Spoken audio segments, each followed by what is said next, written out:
Here we are, Warlords. Here's a question for you all. Should we start to have Andy? No, we can't have Andy in the orange. I'm sorry, we can't. Never mind. I was going to debate having Andy in the orange because he is building up a name for himself and he really likes to play with orange. But I think it is one of the worst colors as far as color blindness, especially in combination with blue, that we could maybe have. And I've got to respect people for that. I don't want people to not be able to tell the difference between the two of them.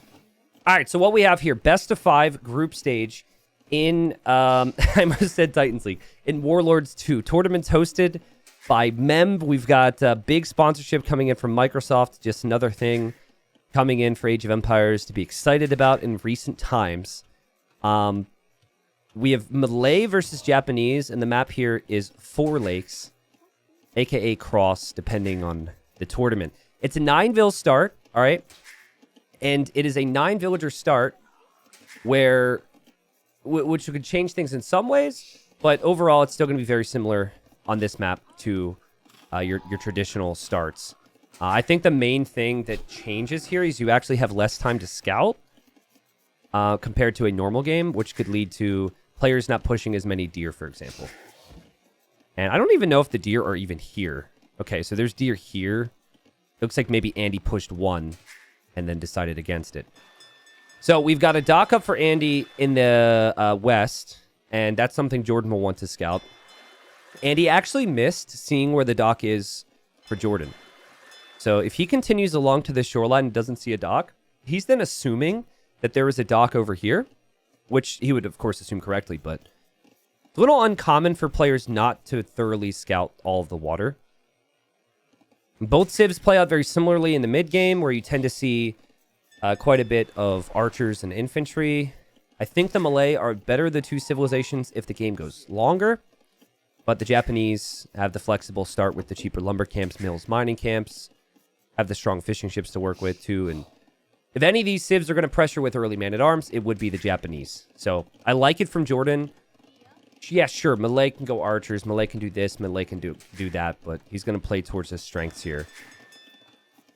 If we don't have, guys, if we don't have votes, like if we don't have betting with the channel points for any games, that may happen from time to time because it requires mods to be keeping an eye on things. So I don't know if one happened for this, but yeah, we'll do our best with it. And we have a pause here, so we did. I started it. Okay, well, there you go. So it's already there. I'm not allowed to bet points because of my home country? Yeah, but it says you already did bet points. You have a blue 1 next to your name. Did you just break the law?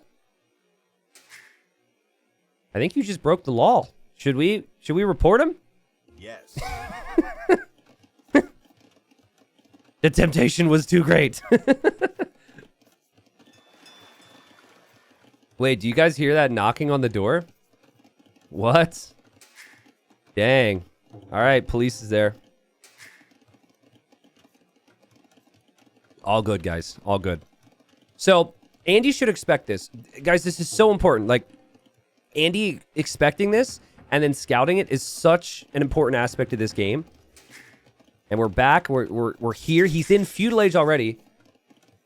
But he arrived to feudal age too quick almost. He doesn't even have his barracks completed yet. And he kind of wants to go for a mining camp for the gold miners. But he's going to need wood for an archery range as well. Sorry for the weird pause there. Both of these players lost their first rounds in Warlords. I think Andy lost to Viper because Viper was number 1 seed. Andy's the 16th seed. So it's like it was 1 versus 16. And then Jordan lost to Veleza, I believe. And the loser here today would be in a rough position. If you do get 3 losses in the group stage, you are not moving on to the later stages. I feel huge for them to end up turning this into 1 win. But you need 3 wins here to get the win in the series. And man, this is like the pause, the build, everything just seems very awkward for Andy at the moment. Like, look at the house, because he forgot the house. I feel like if you're struggling with the moment against Jordan, Jordan's usually pretty consistent. you never really see Jordan drop below his level. His level is very high. I think the issue for Jordan is sometimes he doesn't have that elite level to really rise to. Like Jordan's top 10, right? Doesn't necessarily have like that number 1 level in him sometimes. But very rarely are you not going to have Jordan in that top 10 conversation. Jordan is the favorite for that reason. And again, I like the opening from him, but it didn't really accomplish that much either. There was also a moment as well, I don't know if you guys caught it, but Andy actually queued up a galley and then thought better of it. Sometimes players will drop a galley here and just patrol it to stop someone from docking their water. You see Jordan here? He built the house and researched Town Watch for a bit of vision for his buildings, just so he doesn't lose the fishing ships. And it's just going to be walls now from Andy. But the militia weren't able to accomplish what Jordan wanted, maybe. He lost both of them. And now we do have the galley being added for Andy. Interesting strategy.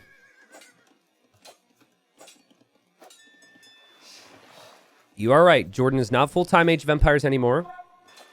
And could have an effect, possibly. But so far, it's looked pretty clean. And Andy's been spending a lot more time on the game than Jordan.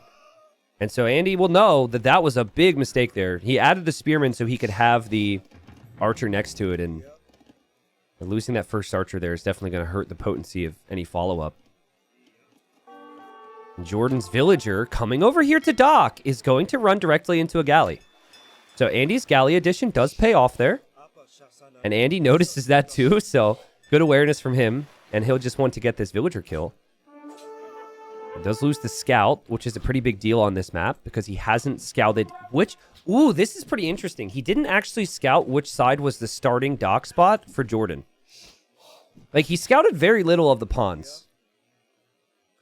But it might be a little ambitious for Jordan to try and wall this if the army and the villagers coming. Andy even with a stone gate here instead of a palisade gate. Interesting. There is a hole here, though. LeBron says, my dream is to see Viper and freaking Andy in Warlords. I'm pretty sure they played last week. I did not cover that series. I'm sure you could find it somewhere. So fishing ships galore here. Okay, so I have like a really tiny thing that I'm fairly certain on. that I feel the need to speak on, but it's not a big deal. You ready? 2 spearmen attacking a villager. No, that's not actually what I was going to say. Hold on. Let me talk about it in a moment. Andy's a crazy quick waller here. Jordan is bringing fishing ships. No, not that tiny thing. Stop it. Jordan's brought fishing ships to block the dock. And so now he's adding a galley, but the dock's probably still going to go up here. Very interesting. Jordan's had the range units. He didn't have the range units here. And loses the villager. All right, so the wall's not completed then. Andy's range units are just sitting at home for the time being. Archers here, galleys here, and now there's going to be fire galleys out, and Jordan has to adapt into a second dock. This is really surprising to me. Jordan had the scout. Jordan had range units, and I thought Andy could only do this if he brought his range units. But he didn't bring his range units. That's weird. The scout could have maybe helped. I guess there were spears there as well, but this is probably not going to lead to many fishing ship kills because it's Japanese, but it is a distraction. Okay, so what I was going to talk about. So I worked with Krazzini to fix my cross map, okay? And for those that don't know, cross is what the devs then named Four Lakes when they brought it into the game. I think because they didn't want people being upset. Like they didn't want people being like, hey, you stole my map, Microsoft. You know, so they just renamed it. But it's essentially cross, which is what it was called for years. So cross, which is what I still like to call it, because I'm like, back in my day, we had good names, not obvious names like for, you know, I've got that weird mindset. So I prefer to call it cross, right? And we adapted the extra golds to have 2 tiles spread out throughout. So this was an ask that I had. And Krazzini's also the scripter for this, so I imagine he was like, all right, let's get a good version. We worked on this version before. And then he's using it now for Mem's Warlords. I don't have an issue with that. I have an issue with the fact that it says Four Lakes. That's why I said it's a stupid thing for me to be hung up on. But If they call it cross, it's completely fine. But we're calling it 4 lakes. What have we done? What have we done? It has been stewing for a while. Well, no, I just realized when I saw the golds. We haven't been stewing. I just realized now. Not a big deal. I'll give Krazini a hard time about it. Jordan on the wood line here for Andy. Killing some villagers. And it looks very messy for Andy at the moment. But he does still have the opportunity to maybe kill some fishing ships over here. It's been an interesting game. For Andy, he's definitely played with extremes. A bit risky to sneak the villager. He's on 15 fishing ships, which is way higher than I expected. He's starting to add fish traps. This is extreme, right? Completely abandoning the wood line. Doesn't have much of an army to be aggressive with at all. But Andy has not been killed. And the galley approach is fun, man. You just don't see people do this that frequently. I really like that we saw this from Andy. It's a pretty cool addition. Anyways, second TC will go up for Jordan. And when you think about the civilizations, Japanese, good archer infantry. Malay, good archer infantry. Malay and Japanese, fully upgraded arbalest and skirmishers. Malay get bombard cannon. Japanese do not. And I think that's really the big thing. Also, the armor upgrades for infantry comes in for free for the Malay. Look how risky this is. Not even a siege workshop, man. I have the siege workshop now. But hey, he is building that TC with a lot of villagers. So it is 2 ponds for both players, or lakes. Okay, micro needed. Jordan, been looking for damage, finally finds a bit more of it. And this is what happens when you take these risks. Couple villagers down. And Jordan, of course, will lose a crossbow. He loses his scout. And now the feudal army's here from Andy. And Jordan was not expecting that. That was a moment in his mind where he could just click the army away, go home, add economy. So if you're able to kill these crossbowmen now with your leftover feudal age army, you'll be a very happy boy. And I imagine Andy's going to be pretty happy about that. Res collected. It's pretty even right there, but Jordan with a bit more. And Jordan, again, just running into a feudal age army. This is very typical from Jordan. His unit control is normally a little bit sharper, but this could be just the small things that happen when you're not full-time Age of Empires anymore. Just tiny little things. Like, people have made a lot of it. Obviously, we want to see as many players be full-time as possible.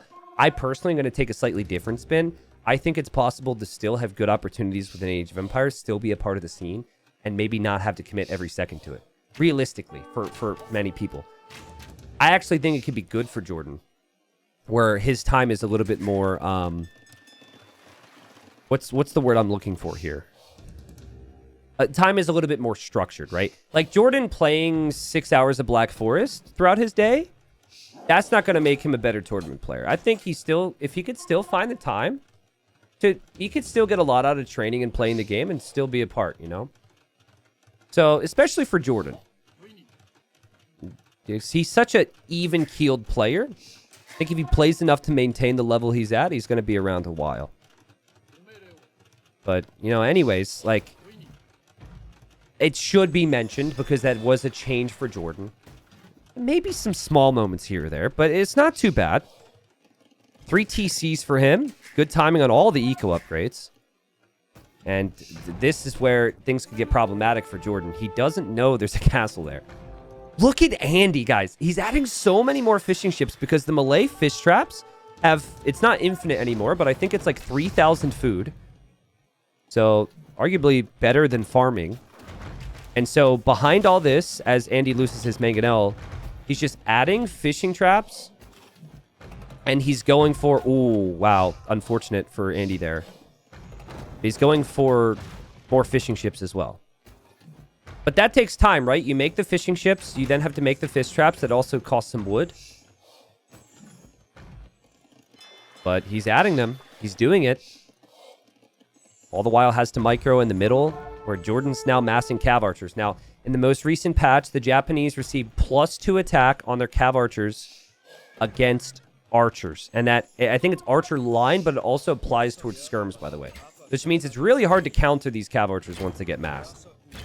Now, Japanese always had fully upgraded cav archers, but there was no special bonuses for them. They recently got that bonus, and it buffs up their late game.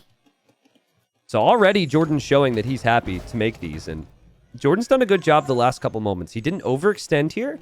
I think he could have easily run into the castle. He could have easily taken some bad engagements. But he's able to sit to his hill, give himself some more time to mass the cav archers. And this Siege Workshop position even makes life awkward for Andy to advance past all this.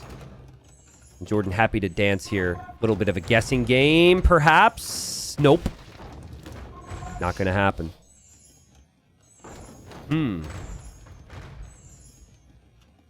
This will be the second castle for Andy as he now goes for Redemption. Karambits, Redemption, Fishing Ships, Fish Traps. What a unique game. He is not really playing this civilization like they have good archers. He's playing towards the other bonuses. And, you know, Andy's been a very unique player. In Titans League, he had some big performances. But then to qualify... Oh my goodness, that Mangonel almost didn't pop out. Lost the Siege Workshop right after it was produced. But yeah, Titans League was the big one for him, where people were like, whoa, this guy's pretty insane. And he actually beat Jordan in Titans League, funnily enough. It wasn't that long ago. That was a play all three. This is a best of 5. Map pool's different. But I think similar enough in the fact it's a mixed map pool and preparation can make a big difference. Jordan is on the way to the Imperial Age. Reasons to be excited. However, this is Malay we're talking about. Malay advanced faster to the next stage. So Jordan clicks up to Imp. And then so does Andy. And Andy will actually be an Imperial Age faster. Andy will have 2 castles. Could potentially have 3 soon. And I really feel like it's going to take a long time for Jordan to get that Cav Archer mass, and Andy's going to like his position. Well, no, I take it back. It still all depends. Like, the Monks and the Mangonels could all be very unvaluable if Imperial Age comes in for Jordan and he doesn't take losses before then. Monks are just chilling over here. Redemption's not a cheap upgrade. And that was research to convert Siege. Yes, it depends. We're not seeing Andy show the fact that he's going for elite skirm here. 30 fishing ships. Okay, so you know what would be horrible for Andy is if Jordan could take even just one of these pawns. Now this one's obviously the real important one. If a dock ever goes up here, you're losing so much food eco. That's 16 fish traps with 33,000 food on them. Oh, man. Oh, Andy really wants to force the issue through the middle here. Castle's going up with quite a few villagers. Skirms are here in support. I don't think Jordan can defend this. That's where all the gold is for Jordan. His Cav Archers were out of position, but also there's just so many Mangonels from Andy. And, oh, man, Trebs need to come out, like, right away. Trebs on this hill next to all the ranges? It's good news for Jordan. I mean, okay. Do you ever have something bad happen in your life, and then someone has to show up when you're, like, feeling sad about it, and they're like, well, at least it's not this. That's kind of... My dad is, like, you love him for it. He can... Anything, like, something horrible could happen to my father, and he's automatically like, well, it could be worse. So sometimes you just don't want to hear that, you know? So I'm just saying, if you've ever had that happen to you, that's what I'm doing to Jordan right now. This castle sucks. This is horrible for him. But at least it wasn't here. Because if it was here, he couldn't be sending units from the archer range over here right now. So it still allows him to mass a little bit. Mangonels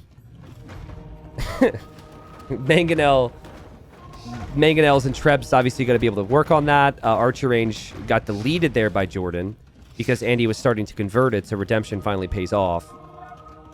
Parthian upgrades in. Thumbring upgrade also in. And, I mean, it just doesn't feel good to have to delete that many archer ranges when you're trying to go for units out of your archer range. And the Mangonels with chemistry doing some work here. There's also skirms here as Jordan advances through, I guess, just to take the siege. But it really felt like the Mangonels were just leftover units for Andy anyways. He was planning on going skirmishers. He's planning on going Trebs, bombard cannons. He wasn't even going to upgrade those at all. So some amazing value there. And Andy, with his 33 fishing ship eco, Not a single farm behind this. Pushing forward with enough skirms and enough trebs to maybe end the game right here.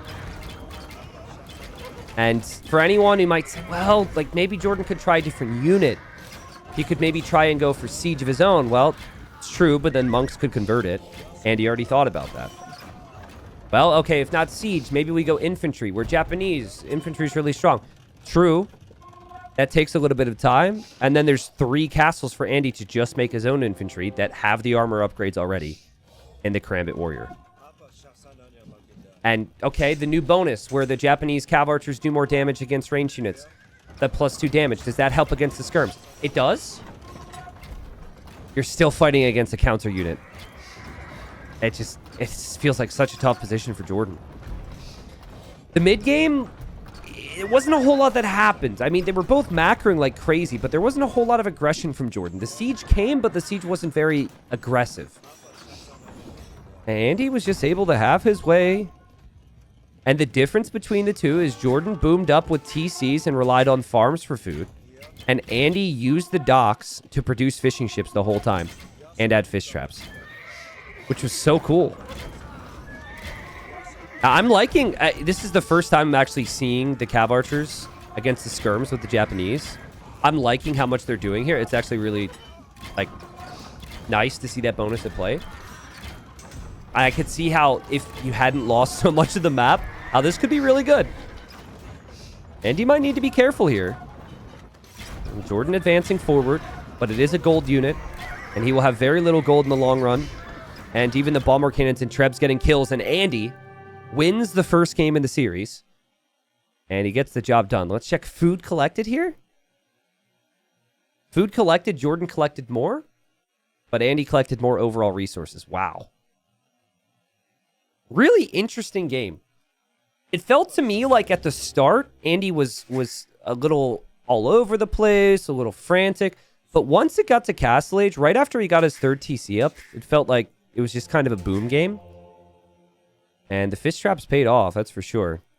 It's interesting, right? Think about it in terms of economic buildings. If it's 3 town centers for both, and they're both producing villagers out of their TCs, but then it's 2 docks and 3 town centers for the other, because Andy was producing fishing ships while also producing villagers out of the TCs. It was 5 eco production against 3 eco production. Now, obviously, Andy had more idle TC time, apparently, and there's other factors, but those are things to think about.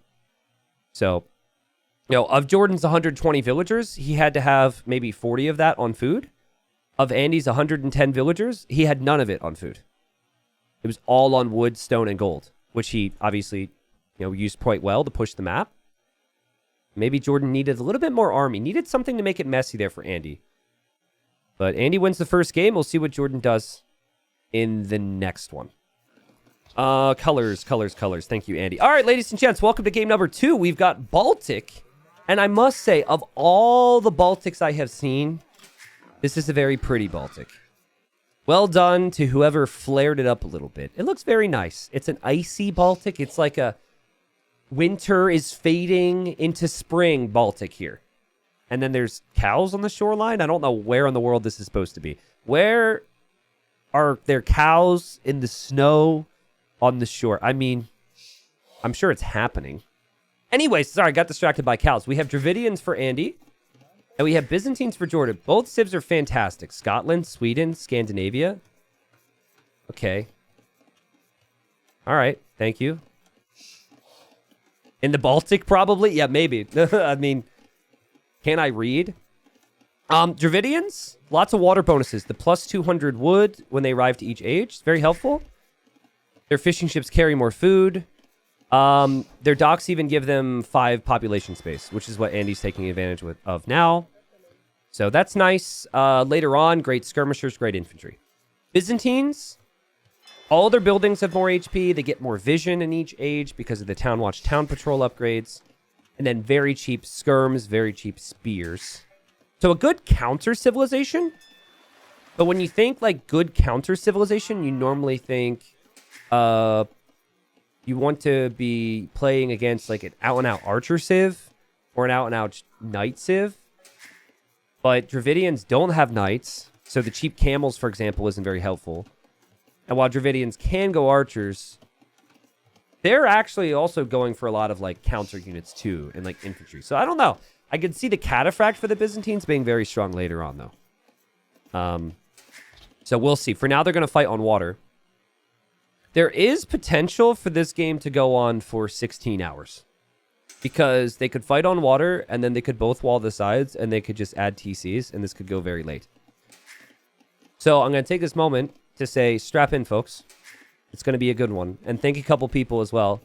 Thank you, Rhodey, Tommy, Croissant, White Band, Poober. Thank you for the new primes. Thanks for the love. Yeah, that's normally how it goes on Baltic. Like, sometimes things will go incredibly wrong for one player. Or there's a lot of like back and forth until Castle Age.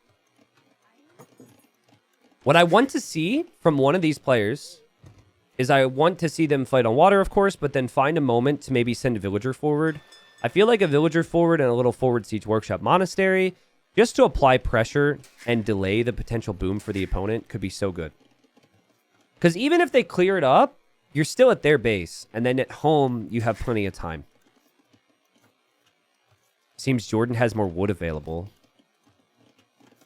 I mean, yeah, maybe, but I don't think it's enough to really get too crazy on. All right. So fires for Byzantines also work more efficiently, and Jordan is up super fast here. Both of these build orders were very well-tuned build orders based on the fact this was a 9-villager start. Oh, and Andy could lose the Dockville. This could be horrible. Quick wall. Quick wall. Whoop, whoop. Whoop. Whoop. Whoop. Whoop. Whoop. Whoop. Whoop. That's like one of my quick walls right there. Let's go, Andy. Hey, shout out to Andy for making this feel very relatable. That hurts, though. Jordan is already on fire ships. Because he was up faster. Then the dock was delayed. And then also the villager goes down. So, well played from Jordan. But honestly, look at the difference. Andy came here and the villager was walled in. And then Andy didn't have his own villager walled in. So, in terms of high-level Age of Empires, this event has the top 16. That cannot happen. And then Andy will adapt into the third dock now. Jordan's scout is a bit weaker. And they have found each other on the right side. And Jordan will have to get away. He's chose to run this way because he's bringing the fire, something Andy will have to pay attention to. Great play from Jordan! Oh, the scout is a little toasty, but he was able to get the kill. Not too bad. It's just like if you forgot to wear sunblock for a couple hours. He can survive that. That'll catch up with him later on in life. It's all good. Execution underneath the TC is nice. Jordan didn't even take a second boar with this build because of the 9-villager start. And 3 docks against 2. I apologize for the dinging. There's so many dinging noises. Appeal to the devs. Can we have a few non-ding sound effects with docks? I don't see a single bell here. What do we hear? A ding. I don't see a bell here. What do we hear? More dinging. Every ship dings and every dock dings. I would prefer less dings, please. When a ship is created, there's a ding. We can play the ding song later. There is a song that is dedicated to the dings. But yes, it just... I try not to click as much while I'm casting water maps because the dings annoy me. Okay, there's the non-ding. There's a boom. Nice demo. Remember, Jordan doesn't have a scout. Andy could maybe sneak villagers. It doesn't feel like the time, though. And the scout is actually attacking the dock right now. Good micro from Andy. These are Byzantine fires we're talking about. They're very strong, but Andy has more ships because he's on 3 docks. Oh, but Andy lost his scout to the villager. Ooh, man. That's really good for Jordan. Andy can be a bit of an all-in player, adding the market and the blacksmith now. Look at peak Age of Empires. Wow, I love Baltic. Woo! Woo! Yeah! Woo! So fun! The repair battles of 2023. Okay. I mean, I make fun of it, but it's really important. I actually appreciate that Andy brought as many villagers as he did, because Jordan's got a lot of weak ones out here. T90's just mad. The middle archer. Okay, never mind. Only sold 100 stone so far, but he still can't click up to Castle Age, so he'll probably sell the rest. But definitely thinking that if either player could get the War Galley upgrade, it could decide the battles in the middle. Oh, that demo was huge! That was such a good demo. But Jordan recovers pretty nicely from it. And the ship's now back away. All right. Hello, Camden. Welcome. Man, some people act like I was dead when I was on Facebook. Like legitimately just not on the planet anymore. Like, just the way people word it, you know? I get it. Some people didn't watch. You were dead to us? Wow, okay. Well, that little mean. You were dead to me? Wow. Okay, guys, it might seem like a fun joke to make, but it actually kind of hurts a little bit. I didn't know you were there? Yeah, that's fair. That's all good. You guys, you revived me. Crazy uptimes here, huh? I guess the big thing here is that, well, Jordan hasn't clicked up yet. But I guess the big thing would be that Jordan hasn't sold his stone. Actually, Jordan doesn't have a blacksmith yet. Ooh. Okay. Did the Facebook deal run out? It did run out. It is crazy to me how big our community is. Like, so I spoke a lot about the fact I was coming to Twitch. I announced the date. I posted stuff everywhere. I did teasers, did all this stuff. And then we do have people arrive who are just like, didn't see any of that. You know? Andy's from Austria. And then Jordan is from Germany. And here come the villagers. Now, earlier in the game, I talked about Andy not having his scout anymore. And, oh, the timing could not be more perfect. Jordan is only doing this because he killed Andy's scout earlier. And I had felt like maybe Andy could have done the same thing to Jordan because Jordan had lost his scout. But Andy's going to be really fixated on water here. But this is an outpost just to get vision here. Never used to be bothered by the dinging sound until you mentioned it. Now I can't stop hearing it. Interesting. Well, I'm sorry about that. But maybe if more people hear it, we can make change together. We can change the world. While we're at it, things to get annoyed by. Every time a Tarkin attacks something, there's no thump. High priority stuff. Okay, War Galley's on the way for Andy. Thing about Byzantine fires, though, is that Byzantine fires, when they're in feudal, they trade pretty well against Castle Age fire ships. Just because they're that good.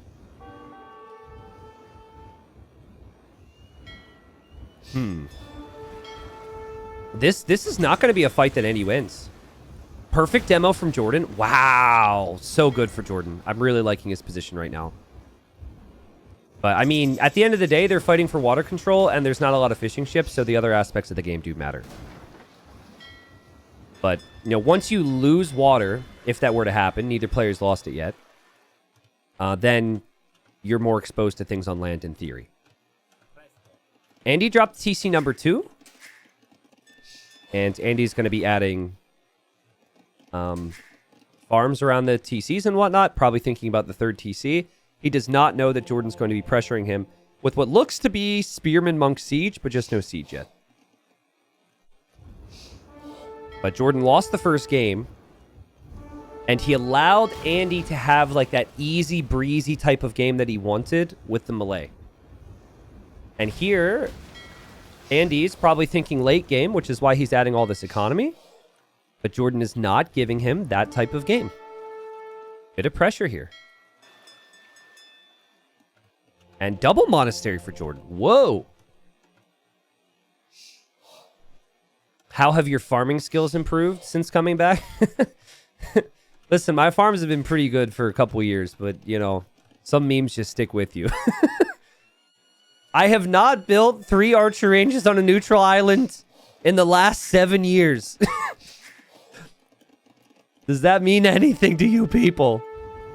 I see the comments.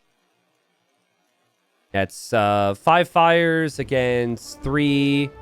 Demo's going to be on the way for Andy. He's probably going to lure Jordan into a big shot here. Don't want to use the demo there. Okay. You know where I would build a T... Oh, yeah. I was just going to say, you know where I would build the TC? Over here. But he didn't even know the gold was there. I think Jordan won't do it, but it'd be funny to me if he lets it go up. Like, let it go up. Well, actually, you don't want to let it go up. But I was thinking, like, let it partially go up and then deny it with the mangonel. Oh, this is so brutal. The villagers were not meant to fight monks and mangonels. But they're actually pretty good at it. They're actually not bad. Because the monks already got conversions. I wonder if, like, from my perspective, it actually makes me feel like the villagers are doing more damage when they have the boxing gloves.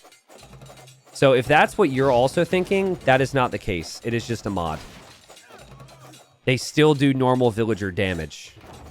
This is not like a special feature as part of the tournament. And he's going to try and complete this TC. Okay, well, a lot of villagers have been converted. Jordan's now got a whole economy here. Jordan, TC drop him, bro. Right there on the gold. TC drop him. Jordan's not that type of guy. I don't even think it'd be that big of a flex. Like, yeah, people think TC drop, he's flex. No, it'd actually be good. It's an extra weapon for you, and then you take his gold. But I think the safe play is a TC at home. But what are you going to do with these villagers otherwise? They're not working. They could not work inside of a town center that is right next to the other person's town center.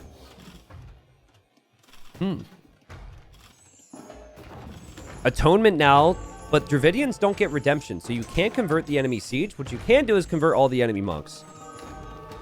And that is something that Andy's going to try and do, and I think Jordan is going to realize this in a moment. And now he clicks Atonement. However, all of these monks could switch sides soon. Yeah, that's true. The TC will allow you to garrison the monks as well. Yeah, I actually think a TC there is the most optimal play. But it's very weird. Jordan also built an outpost somewhere, so he needs 5 more stone before he can build the next TC. Lots of focus for Jordan on the front right now. I'm seeing some idle time add up. But obviously, there's going to be plenty of problems for Andy as well. But imagine if Andy clears this up. It's going to take a lot of time, right? And then he has to take all of his army or whatever else and walk across the entire map. This is why a forward on this map is so good. You don't even need this much investment for a forward of some kind to be good on this map, I think. Because they clear it up? Okay, good. They invested into clearing it up, and they have to waltz across the map, which gives you plenty of time. Also, if we're speaking optimal things, which it's probably a bit early right now to justify, but even like a villager here stonewalling, and then a villager here stonewalling for if that day comes, that would be really smart. But it doesn't feel natural at this moment of the game. And, oh, big shots. And this monk is very confused. And he's like, come with me, Frank. And Frank's like, no, I'd rather die. And the castle gets deleted. It did not go down there, folks. He deleted it. And we have villagers boxing against siege again.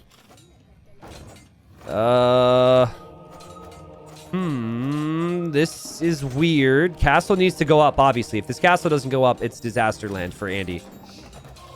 Some might argue it already is disaster land, though. He's lost so many villagers to conversions. He still isn't taking out the siege. The castle's not going up easily. And it is Byzantines, too. Byzantines are fantastic in the late game. 3 mangonels. This one mangonel can't move. These villagers were all friends once. They worked in the same economy together. And now they're on separate sides. It's really sad, you know? I just want to see people get along. Honestly, I think what Jordan can just do on the back of this, if this castle goes up, is he could just build his own castle right next to it. Would be slightly concerning as he kills a monk. Would be slightly concerning for him if Yurumi swordsmen come out of the castle. But yeah, Jordan's responded so nicely here. And the castle's still at 75%. What gets converted first, the monk or the mangonel? Well, mangonel gets converted. The monk dies. Castle.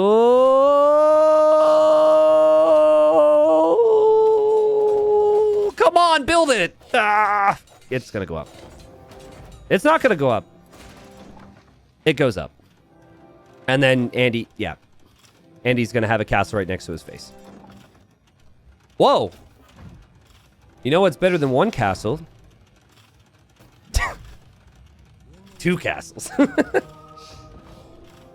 All right, well, Jordan has banked up tons of res behind this. He's been 3 TCs. He's put on a clinic.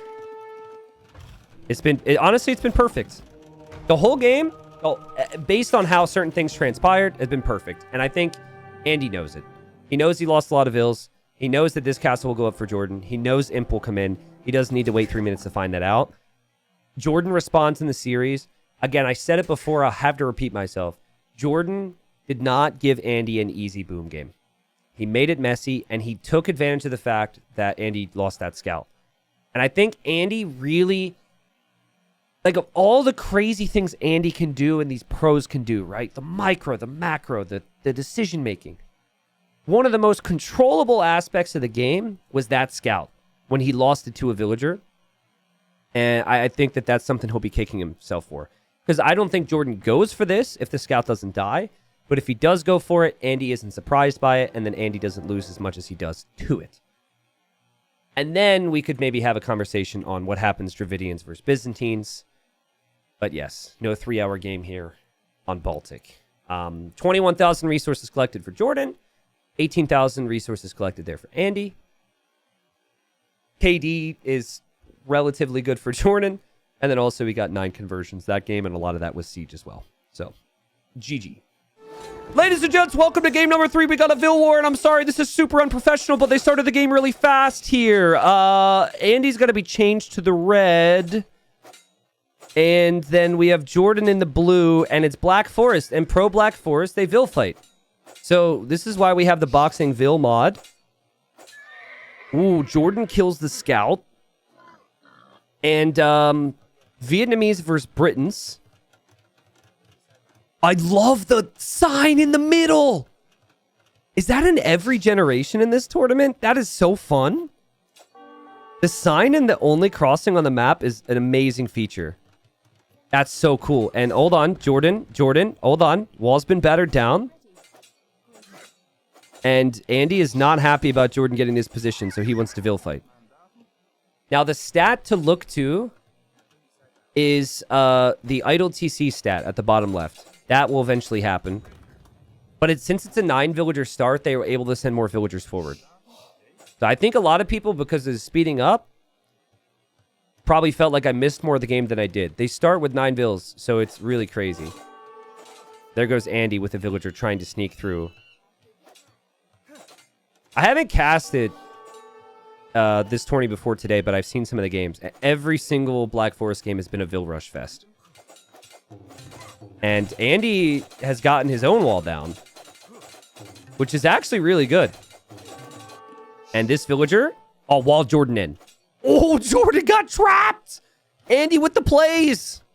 Jordan's going to free himself, and that'll probably happen 6,000 more times. Let's see. Happen again. Oh, wait. Now it's at a risky territory where you have to just save your Vil. Okay, she dead.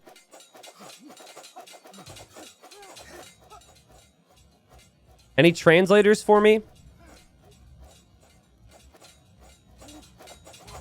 Well, Jordan's through, so he's on the other side of the walls he made. Vienna, Munich. Okay, cool. That's very interesting considering we have Jordan playing. Jordan and Andy.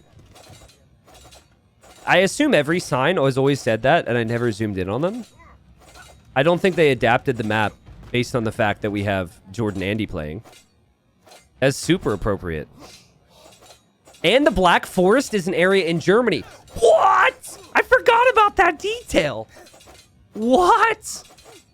Wait, and the direction it's pointing. Oh, no, they got it wrong. Oh, okay, well, okay, it's ruined. But, I mean, still, maybe some dumb kid walked over here and turned the sign.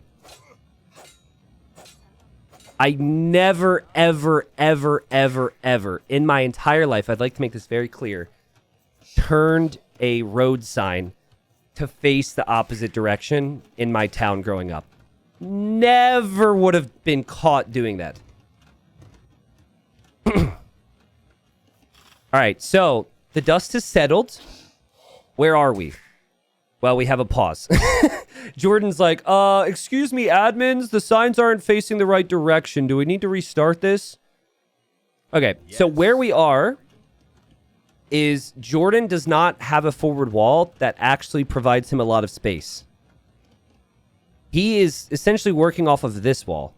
Not to mention, he also has to pay more now for another wall. So I prefer Andy's position. And the reason players do this is because it is harder to defend if you are in Jordan's position now. Because if a Mangonel's push starts to come in, you would then have to wall all the way back here. If Jordan starts to pressure this wall, Andy still has this choke point to work with. So space is the most important thing in Black Forest. Oh my god, what the... Okay. I'm really excited to see Andy try and save this villager. That is a 2 HP villager. And he doesn't have Jordan to worry about now, so I could see him trying to make a run for it. He's trying to bring in an extra boar here. We'll kill the boar. Gets the food. I'd assume this would be fast castles. And we have another bear chasing down a villager. This should be no problem. It is kind of funny how it's like bear, boar, bear. Jordan, that's not the boar. Jordan, that's not the boar. Okay, I thought maybe he was confused for a second and thought one was the boar. Okay, so actually... Oh, that's very nice of you, villager. This villager has come over here to save this guy. I don't know why, but that is such a simple thing to do. But I know I would be stubborn and just try and run and quick wall it and fail. I don't know. It's just... Yeah, I mean, he just made it look really easy. This is like the most basic response to that situation. So, fast castle war, huh? Well, you know, Britons are really tough to stop with the cheap town center boom. Lots of archers with lots of range. So that could be strong. Vietnamese, though, have an incredible late game. Jordan goes for a blacksmith, and Jordan will then drop a market. I'm going to show total res collected once they finish the boars underneath the TC. Yeah, once they finish this food here in a second, I'm going to check it. Obviously, they're always collecting resources, but I feel like the proper time is right about... Got deer as well. Don't worry, the moment is coming. These 3 villagers need to collect this for it to be fair. Because Jordan just did that on his end. I mean, Andy's collected a lot more wood. I think that much is obvious. But he can just buy and sell whatever he needs.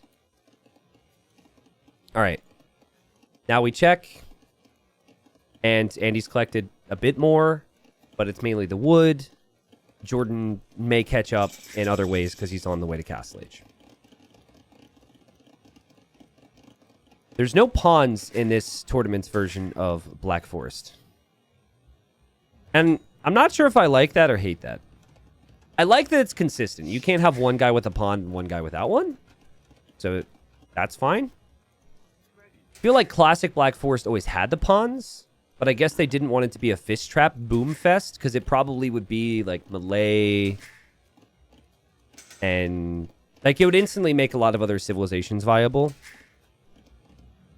Stone Walls is smart from Andy. Because he feels like with the cheap TCs, he can just boom, and that Jordan may pressure him. Eco upgrades research a bit faster. They also don't cost food for the Vietnamese, so great eco here for Jordan. He will boom as well. I still would like to see Jordan go for a siege workshop. I think you have to contest the space. Also, the fact that Jordan hasn't stonewalled means that Andy might go for army. There's nothing stopping from Andy just, like, deleting this. It'd be very uncommon for someone to stonewall and then just delete them and come through, but it still is a possibility. We'll see. Where did I go? Yeah, I was on Facebook for the last 2 years. Welcome in, Tea Leaf. Hello, 10K Coach. Hello, ML's mom. Hello, Grandy. Hello, Red Lion. Grebo. Doof God. Tartarus. Super Sheetway. Dramalba. Papa Sparta. El Mono sub for 52 months. 52 freaking months. Thank you. Nice to see you back, man. All right. Greetings from Austria. Finally, I'm on stream. Love your videos. Hey, thank you. Listen, I did say, like, one big tweak I wanted to make, and I'm going to have to adapt to it all because streaming on Twitch is very different than streaming on Facebook. But I did say I want to focus on the game a bit more than I was maybe the last year on Twitch. With the exception of maybe, like, Lowy the Legends or community games where we can branch off. I'm going to try and find a better balance. I think it's important to talk about games. But I think I'm going to have to rewatch some stuff and think about how I want to approach things. But I think moments like this, just the perfect moment to talk to some live viewers, so it should be good. And I got to get feedback from everybody, right? Feedback from people who watch the streams, feedback from people who've watched for 5+ years, feedback from people that have watched for 3 months, videos, streams. I'm always trying to find the best balance, but the support's been amazing, guys. Thank you. It really has been incredible. Whew.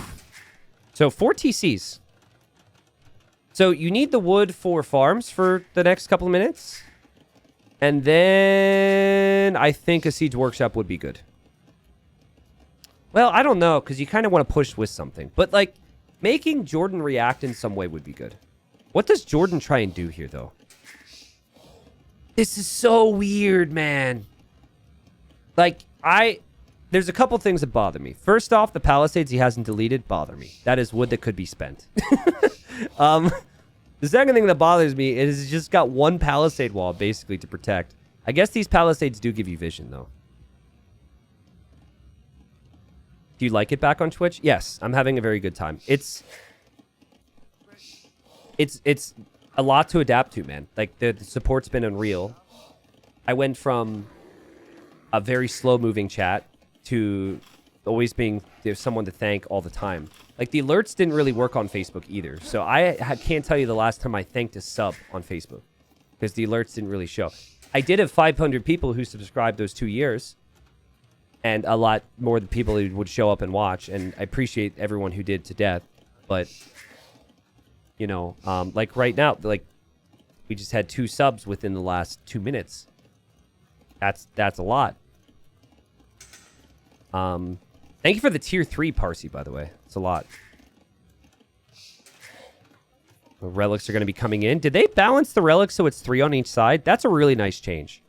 Fatslav would not like this change. You guys know Fatslav.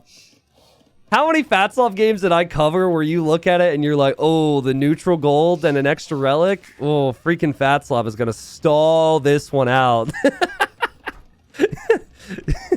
I love Fatslav.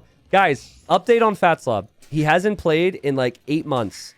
But I have a game and it's saved on my desktop.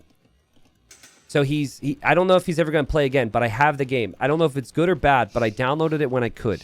He played it in like June or something. So a little sad, obviously. We haven't seen him play for a while. But I always keep tabs on him. I've got my list, you know? My fiance's like, I appreciate and love you so much. You're so great. Your stream was so good today. Talking to me, saying all these things. And then I look up. I'm like, what? Sorry, I was looking at Fatslav's profile. She's like, who? I'm kidding. That doesn't happen. That never happened. But yes, I'm going to probably cast that game in a month and upload it over my Christmas break. It's a boom war, so resources collected. 11,500, so 11,500 resources for Jordan, and a bit more for Andy. The food is notable, especially because Andy's going for TC number 5. So he's spending more food on villagers. But he also is adding another layer of wall, which could buy him a bit more time. I think this is fine. Does Flatsob play on DE or Voobly? Yeah, Fatsob still plays on Voobly. He will never change. I think there are some people who... I mean, you guys will be able to relate to this because you're watching Age of Empires in 2024. We don't like change. Even if someone says, hey, such and such thing is better, you should give this a thought. We get to a point where we're like, actually, this is very comfortable for me, and I don't want change. Wait, did I say 2024? Okay, sorry. I said the wrong year, okay? Anyways. So yeah, for Fatsob, he still plays the non-definitive edition. But they actually, now that I think about it, they actually changed it so onagers can't cut trees in DE. He would never come here. He likes Viking War, where onagers can't cut down trees. And you can't play Black Forest all the time in ranked. So, yeah.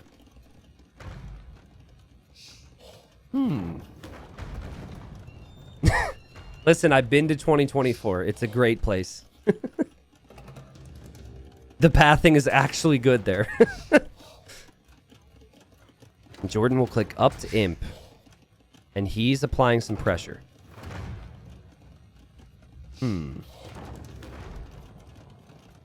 How's, like, imp, skirm, bombard cannon?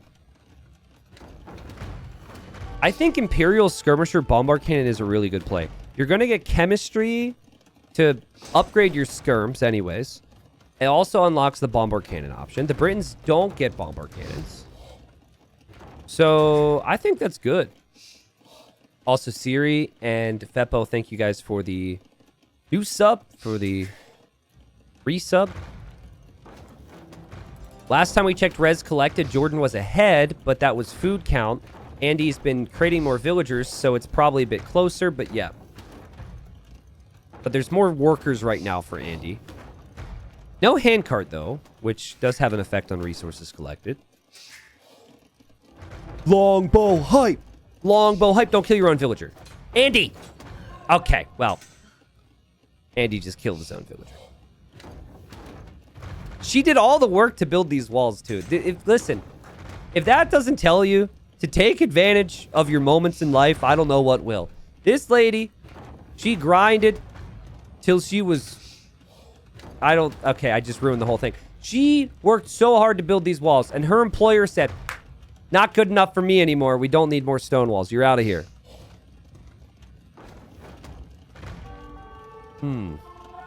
Typical corporate life.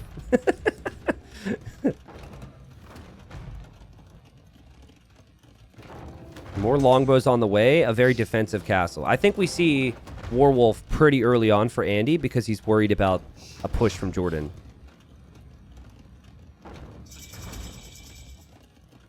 She was like, can we get a raise? Can I get a raise at some point? Or paid anything at all?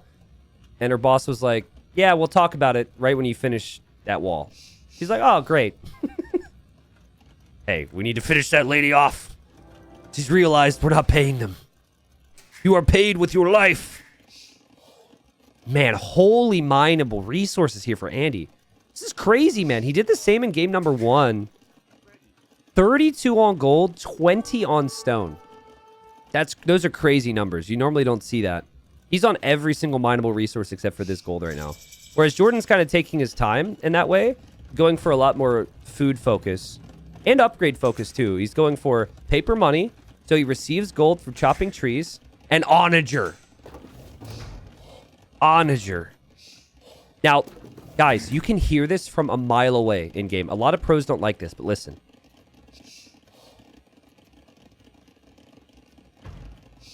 Listen.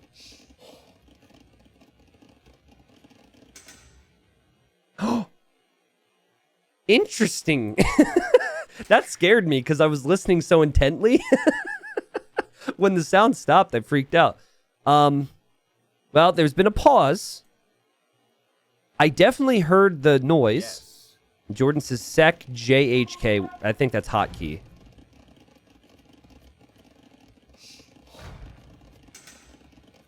Now, he knew this was possible because he was researching Town Patrol. But this is a way faster onager cut than he was ever expecting. And Jordan is now through. All right, so Andy with a bit of a panic moment here. You can go somewhere else for trees. This is Black Forest after all. He's just going to fall back and drop a castle here. And he'll allow this TC to go down. I think that's fine. Hold on. Is there still an onager noise in the edge of the map? Hear that? That's a bug. That's actually in the game.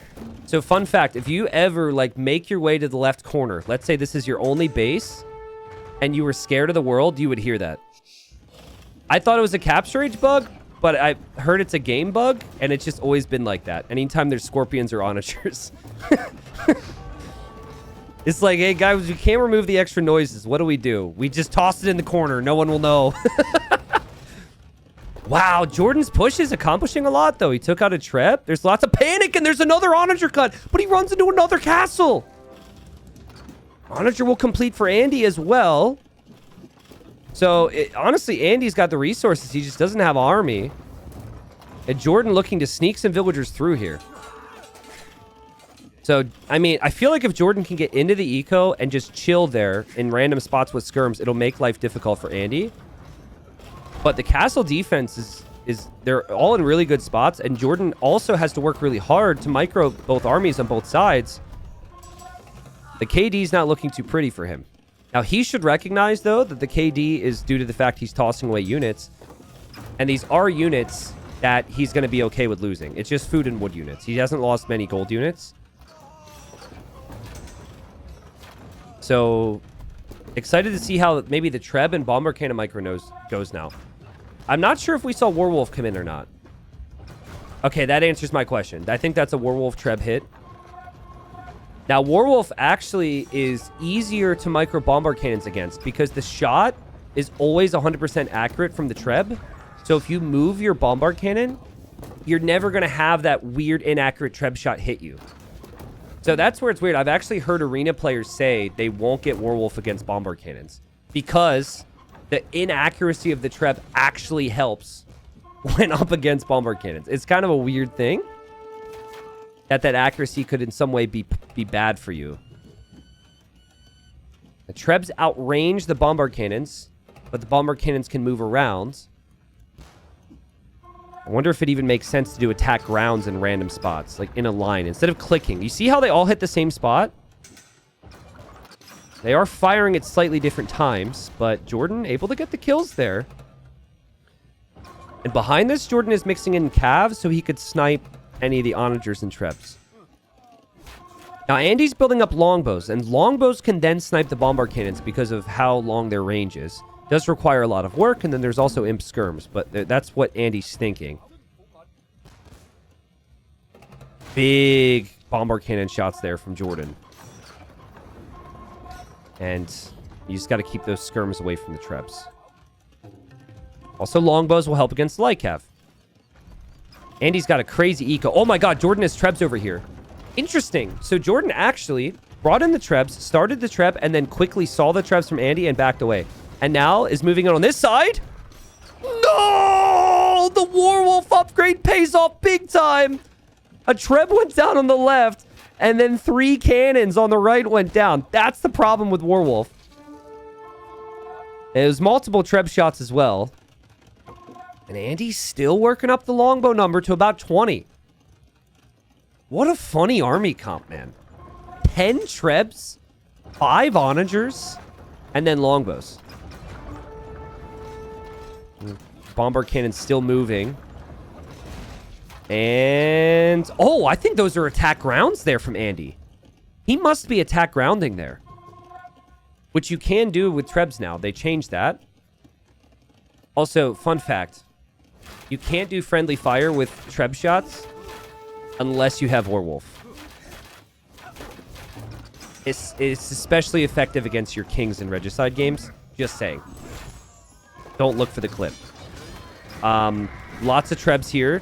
Obviously, for Andy. The longbows are going to need to help against the light cav. We'll see. I mean, so much death and destruction. It's very hard to call. I think I prefer Andy's position, though. Yeah, I think you are right. Like, I think I spoke incorrectly. I think you could always attack ground with Trebs. What they changed was cannon galleons attack ground. I got it wrong. Sorry. I like the rewall here from Andy just to make Jordan work to get through. Guys, Andy's had 30 more villagers throughout this whole time. So he's been collecting so many more resources. And he just needed to hold from this. Such a good job from Andy. Look at this line of castles behind all this, too. It's crazy. Jordan, though, big bomber cannon shots. Good split micro with the imp skirms. And he might feel like there's potential if his bomber cannons can do the job here behind this. He has to micro, though. And you could tell the difference between any attack rounds and any clicks. But, man, it's just so punishing because the Trebs have so much extra range. Yeah, and I think now we're starting to see Andy think, use these longbows specifically against the bomber cannons, sorry. And still catching up on some upgrades. Also has the pikes mixed in. Also, Andy must have deleted a couple villagers, so he has a bit more pop space for army. And yep, Jordan tried. Like, he probably felt in the choke point against the Britons, it's going to be really tough for me. So he cut through one side, he cut through the other, he tried to make it messy. But Andy was able to hold on, at least thus far. That KD tells the whole story here. Could we have maybe seen rats and archers be considered from the Vietnamese? A unit that isn't a trash unit. He's basically spending all of his gold on siege.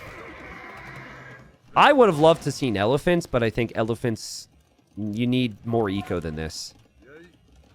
And it's hard to go elephants when you're behind. You almost need to, it would have had to be insta-elephant. But I actually think, and tell me if you guys agree or disagree, getting the Chat Rust upgrade with Vietnamese, which gives you extra HP on your elephants, and even making a couple non-elite battle elephants would actually help with tankiness here. I think I would make, like, if I could, you know, calculate it, which is hard to do in the game, I would always want to have, like, 3 to 5 of them mixed in. But it's probably a cost thing. Halb's still pretty good against it. I don't know. You do get gold income from your tree chopping as Vietnamese. Both players have 3 relics. Jordan just playing bombard cannon dodgeball here. He's done a great job. Jordan not out of this game. Jordan's maybe in the better spot in this game. Uh-oh. Spoke too soon. Uh-oh. Uh-oh. Uh-oh. Oh, God. Sorry, Jordan. So tough, dude. These strips are insane. I wish I had a stat for how many bombard cannons and trebs were made in this game so far. Onagers now moving forward. And if there's no bombard cannons, the Onagers can push. Jordan's 2 bombard cannons doing what they wanted. But one of them went down to the longbows. More than worth it for Andy to lose a couple longbows to get this. Jordan's microing it, loses it. Jordan skirms, loses them. Bombard cannons behind here, though. Going for the Onagers, missing initially. It scores 1-1 here. And it's been a very fun series so far. Really enjoyed this cast. Okay, I thought he was... I freaked out for a second and thought he was just now getting Warwolf. And I was about to be like, huh? But that is the Yeoman tech, which adds the +1 range to the longbows. So I thought they were maxed out before. There will be a 12 range here soon. Currently, they're at 11 range. But if you ever look away from the trebs, you could lose them to 3 or 4 bombard cannons. If you ever look away from the bombard cannons, you could lose them to the trebs. So... And Jordan with a couple volleys there. And, oh, man, it's just so punishing. I think there's a point... So a lot of people are going to start to think about champions right now for Andy. And the important thing is you stay fully pop capped on everything you have right now. A lot of players try and tech switch, but they're tech switching when they're only at 180 pop or something. When you're at max pop, then you can use your floating resources to start to get Gambesons and supplies and Man-at-Arms and champion. He's actually going to prefer to go for light cav here, which I think is also fine. Britons do get the final armor. And you need a little bit more in there to maybe help against the cannons and the skirms. And you also don't have to spend gold on them, right? Like you would otherwise with champions. So it feels like if Jordan loses the middle of his base, he will lose this game. Like, if this castle goes down, he could be raided on either side. And Andy's slowly pushing forward. This would be a good moment for Andy to consider a castle right next to his trebs. But he might not want to do that because he knows that Jordan could have trebs and bombard cannons here in an instant. Let us see. Jordan... He is bent, but he is not broken here. 170 population. Bombard cannons in the middle and bombard cannons on the right. Finds 2 treb kills on the right. But the longbows are killing the cannons. These longbows are so insane, man.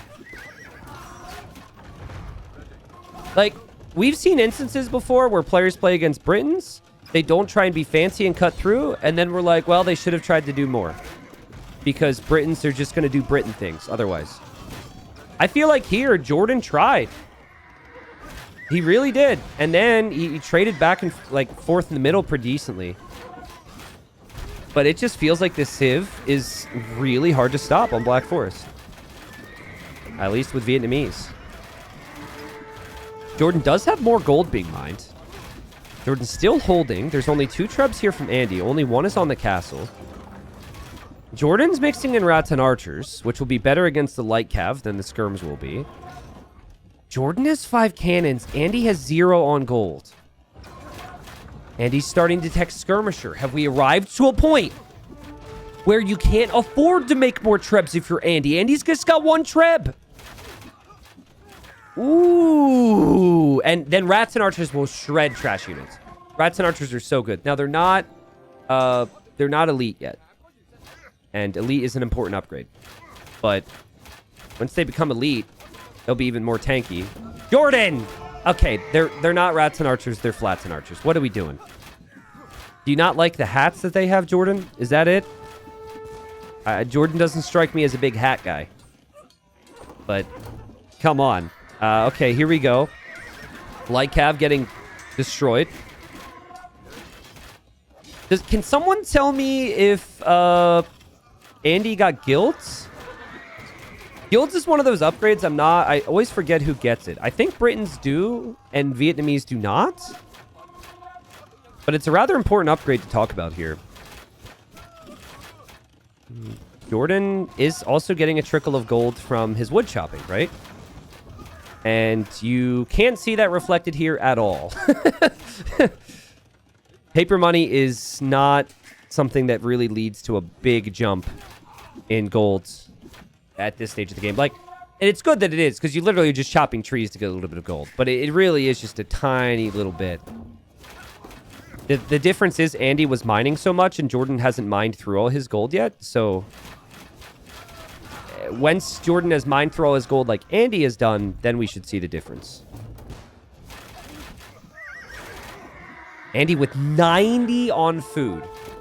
Also, when he had light cap before, he didn't even have the Castle Age armor. He's going to have imp armor now. Make a big difference there. I kind of want to double-click Jordan's golds and see how much gold he has. I'm going to guess that he has about 1,900 gold left to mine. But I can't look there right now because we've got a massive fight. And it feels like we're always going to have a massive fight.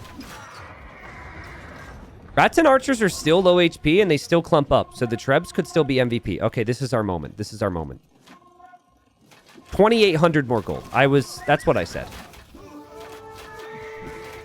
Skirmishers also have that +1 range for the Britons because of the Yeoman upgrade. But not the HP and the tankiness of the imp skirms. Halb upgrade in for Jordan. All the trash techs both players thinking about now. Because they know they're planning for life without gold. It looked so good for Jordan. It then looked so good for Andy. Jordan recovered so nicely. Again, I think rats and archers will make a big difference here. Because they're doing 7+4 attack. Not going to die against skirms as quickly. And especially the longbows as quickly. So it's about conserving your Rattan and your bombard cannon mass against conserving your longbow and your treb mass. 93 on food for Andy. The capture age grouping up when they sell things for gold. That's a recent capture age change. I'm trying to do the math on that. Because if you had guilds, you'd be getting 17 gold in return for selling 100 resources at the worst price. If you didn't have guilds, you'd be getting 13. Oh, where are we going, Jordan? Hello? I think that must be a misclick, guys. He's doing a... I mean, it obviously is a misclick. Jordan probably microing some other things. Maybe the cannon's here. But the cannon micro's important. The split! Look at that! Oh, well, it actually wasn't so good in the end, but he took out 2 trebs. All right. Welcome to Black Forest. I'm not seeing any sign that this game is going to end soon. I wonder if it would make sense for Andy to try an onager cut and raid with Light Cav. Like, he's... Like, maybe over here because you have good castles here. This line of castles would allow you to maybe get away with that? I don't know.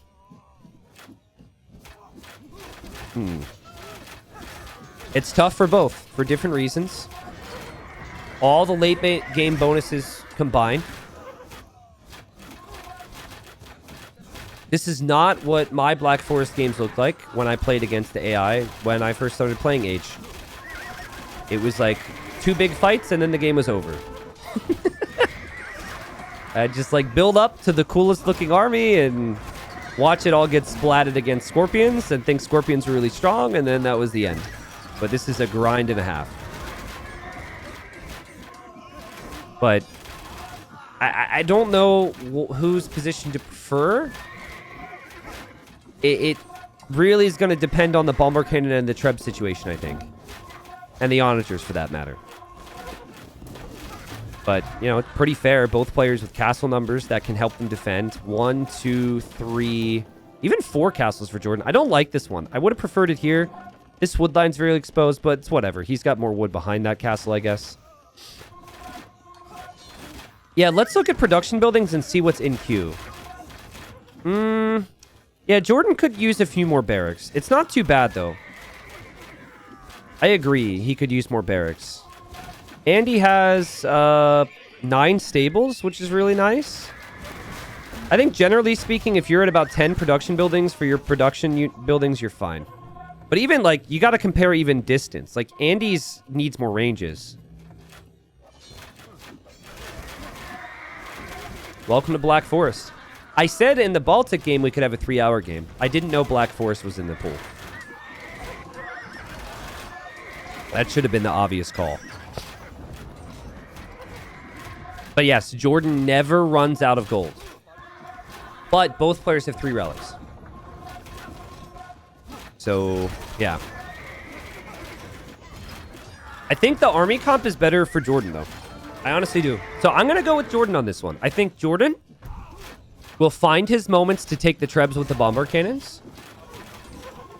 And Andy will find it difficult to make these trebs again if he loses 5 of them. Oh, God. Oh, God. What did I do? I'm sorry, Jordan. Okay, well, he takes out 2 trebs. He's going to go for the next one. Nice micro. Beautiful job. Just shoot and move. Shoot and dodge. Little bit of dodgeball. Little bit of doucheball. You shoot and you dodge. Doink. Nice. Yep. Huge. And rats and archers are wrecking any halbs or cav that come out here. That onager's a problem, but Jordan still has his bomber cannons behind, and Andy's struggling. I think the game's going to start to shift here a little bit. I think the army composition's a little bit better for Jordan. And there's no significant longbow mass behind this for Andy because he never had the mass in the first place, but also gold problems. Remember, Jordan's still mining gold. He's got 500 more gold there left to mine, plus the 3 relics. And that answers it right there. Vietnamese do have guilds because he's getting 17 gold. Yeah, this is really good for Jordan. Now, the trickiest thing, and big shots from Jordan, Britons are really hard to push with. They're very slow, but they're one of the most difficult civilizations to push. So it's very likely here that Jordan, he senses there's blood in the water, and he's going to go for the kill, and he could lose everything to a couple treb shots. Jordan needs to be very careful here. I think, if anything, maybe another onager cut and a raid would have been a good play to consider as well, after Andy was clearly going to defend here. I said the thing. Britons are so tricky. And, like, you know, you advance forward with your trebs. And at least Jordan realizes because you lost the first one, he needs to get out of here. You just got to back away for now. It's such a sucky feeling, man. Like, this is why some people don't like 1v1 Black Forest. Because it's like, oh, I did so much. And yet I did so little. Let's check res collected now. Okay, there we go. So I think now we're seeing the difference, at least in the paper money tech. I'm really happy that paper money is actually useful. There's a time where it was just not. I don't even remember what it was before, to be honest. I only remember new paper money. But this is Andy's home map. Andy is the underdog. This would be one that he really is going to need and want. Also, here's another tip for you guys. If you are ever pop capped to 200 with units in queue, maybe I'm wrong, but take a fight. 80 units in queue, I'd be clicking these light cav right through. Sure, like most of them would die. And then if there was a caster, people would be like, oh, T90 throw. But like, you got 82 on food. You've got tons of units in queue. I think you got to use these units if you're fully popped in an ideal world. So, super enjoyable to watch Black Forest, though. Yeah, it's really interesting. These types of games are fun. I wouldn't be able to do these games all the time, so I don't know how Fat Sub has played 15,000 Black Forest games with 1v1 Vikings. But, love Fat Sub anyways. This feels like a Fat Sub game right now, where the opponent is slowly taking down the walls, one by one. T90, can I ask about the stream title? Where were you? I know who you are, but haven't really been following. Did you try another platform? I was in prison for the last 2 years. No. Yeah, I was streaming on Facebook. Yeah, they locked me up. They caught me. I mean, I would have just rolled with the joke, but no one would have... no one would have gone with it. Jordan and Andy talking to each other now. Andy says, is there a time limit rule? And Jordan's laughing. And, you know, there have been tournaments in the past that have actually had the highest score player at a certain time win because they didn't want the tournament to run too long. There are no such rules here today. No such rules. But this is Black Forest for you. Same difference? Nah. I enjoyed my time on Facebook. There were pros and cons to it, and I'll find a time to sit down on stream. We could talk about all of it, because I'm sure people are curious, but not fair to say it was in prison, man. I was talking about Age of Empires, working really hard. Still had lots of supportive people. I still have many fond memories of my time. The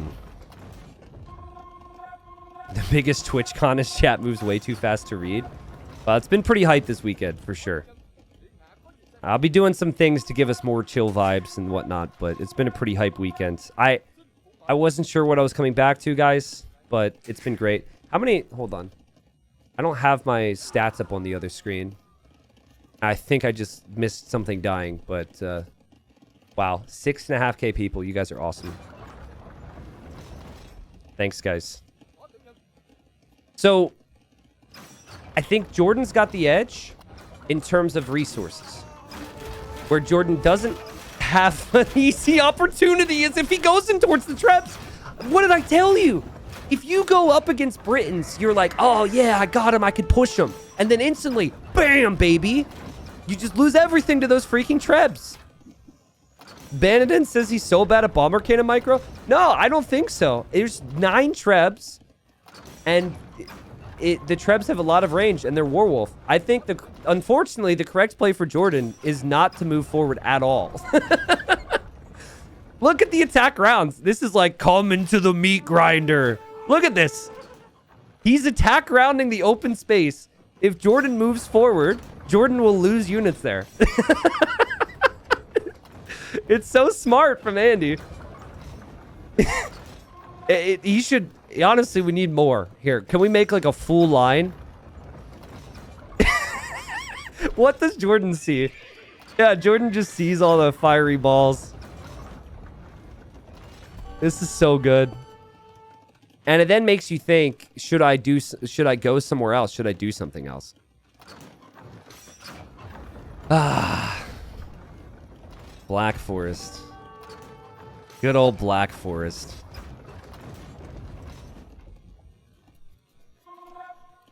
What else do we talk about right now? Jordan, I think, is going to onager cut, right? He's making an onager somewhere. Okay. So this is what I would say. Oh, villagers died of a horrible disease over here. But, conveniently for Jordan... What? He actually deleted that many. Whoa, that's rare. Also, nice upgrade check there from Jordan to realize he didn't have thumb ring the whole time. That's a pretty nice upgrade to have.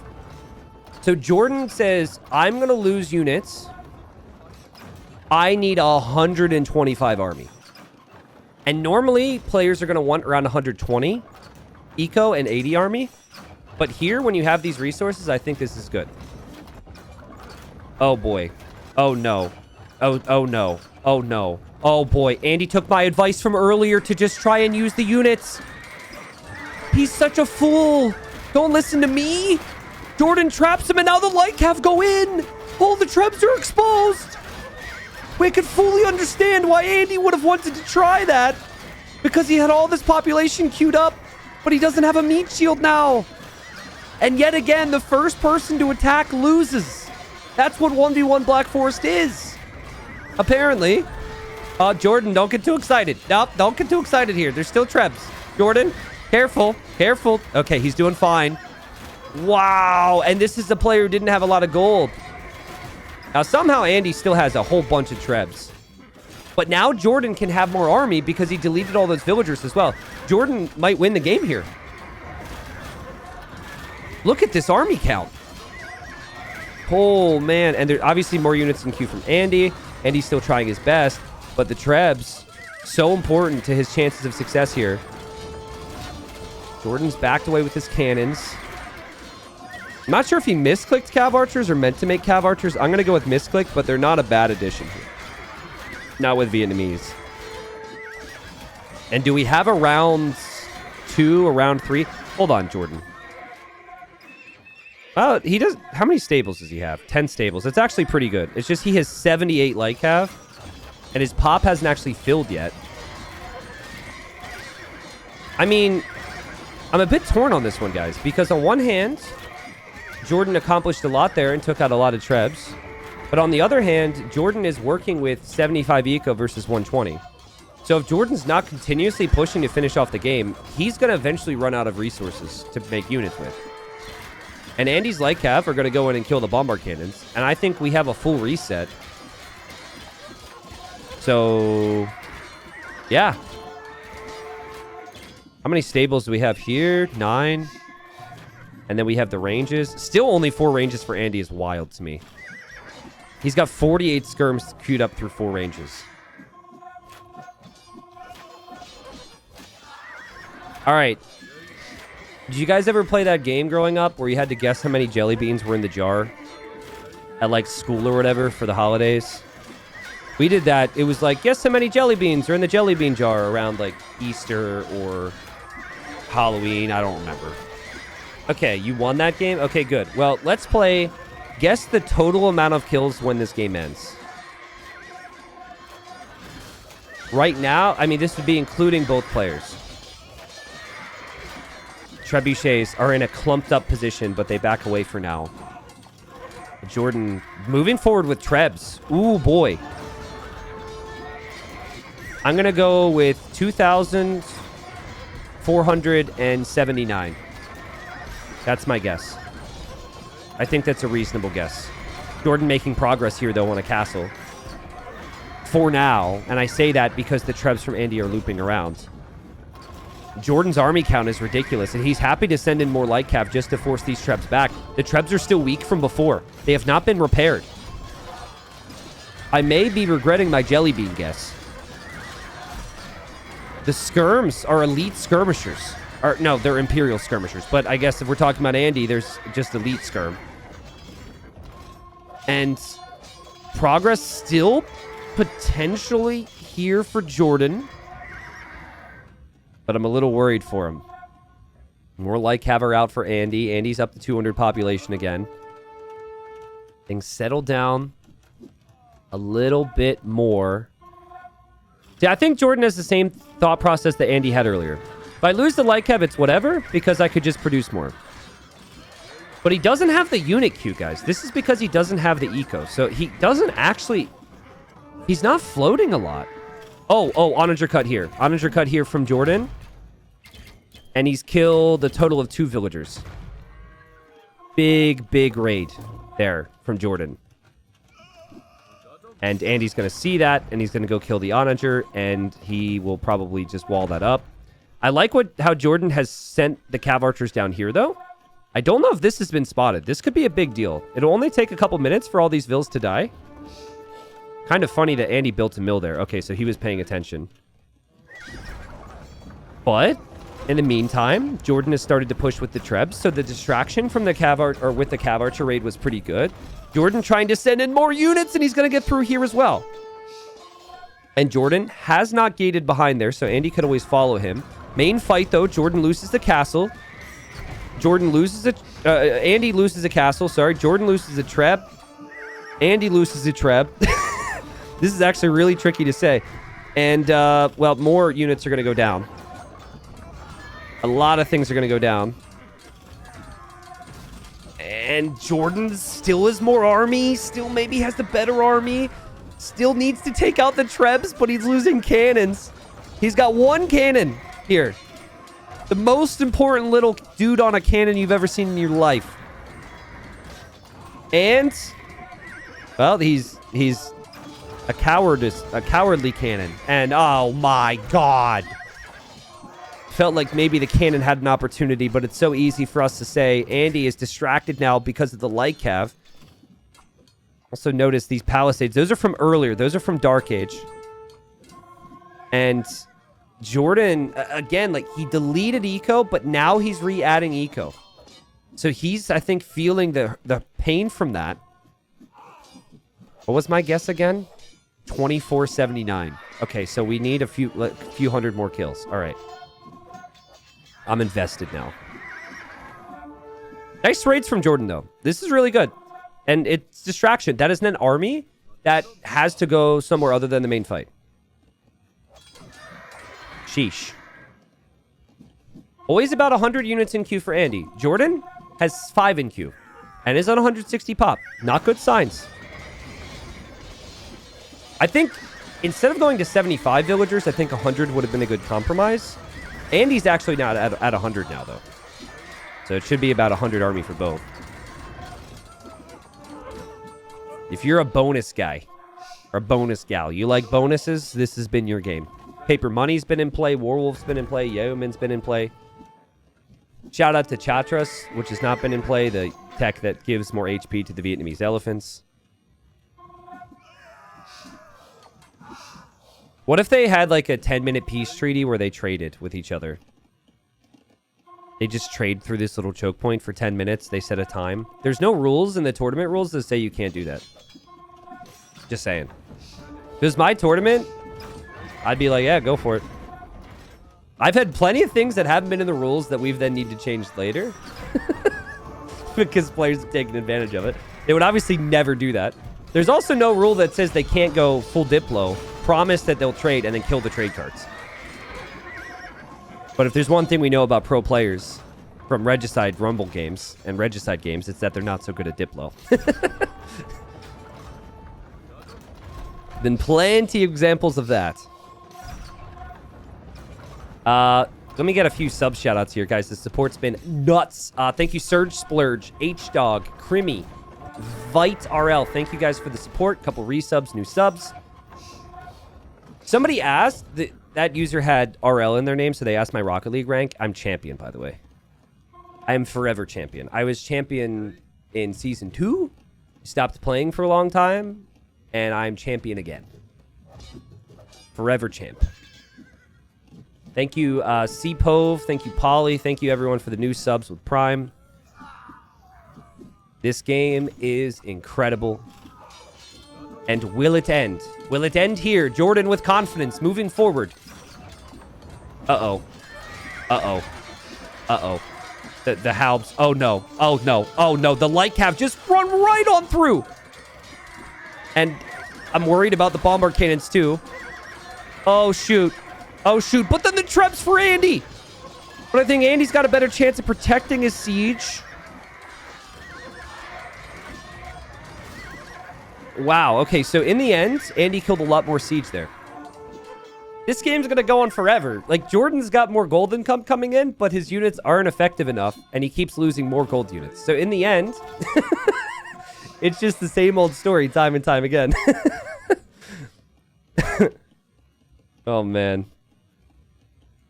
I'm a champ T90, prove it 1v1. I'm not a champ in 1v1s, dude. I'm a teamwork guy. I'm horrible mechanically. I'd like to make that clear for anyone who knows Rocket League. I'm always the worst person mechanically, but I have good, like, game sense, good rotations. And I feel like in Rocket League, every other player is just so selfish in how they play.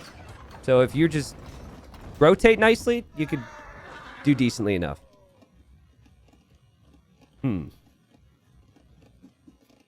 At what point do they run out of wood? Well, we've got a while. Honest question. Do you think it would add a skill element to Black Forest if they made, like, every tree have 20 wood instead of 100? That way contesting wood would happen earlier? Because this game could go on so much longer because the trees have normal wood count. I don't know. Maybe, like, even 50 wood? I'm never going to host a tournament that has... Well, hold on. This is coming from a guy who said he would never stream on Facebook and did for 2 years. But I don't think I will ever put Black Forest in any of my tournaments. So I don't think that's a change I would make. Not saying that Black Forest is bad in tournaments. Just saying that it's a bit special, you know? But what I like about the age scene these days is we've got all different types of settings, right? 9 villagers, 3 villagers, Empire Wars.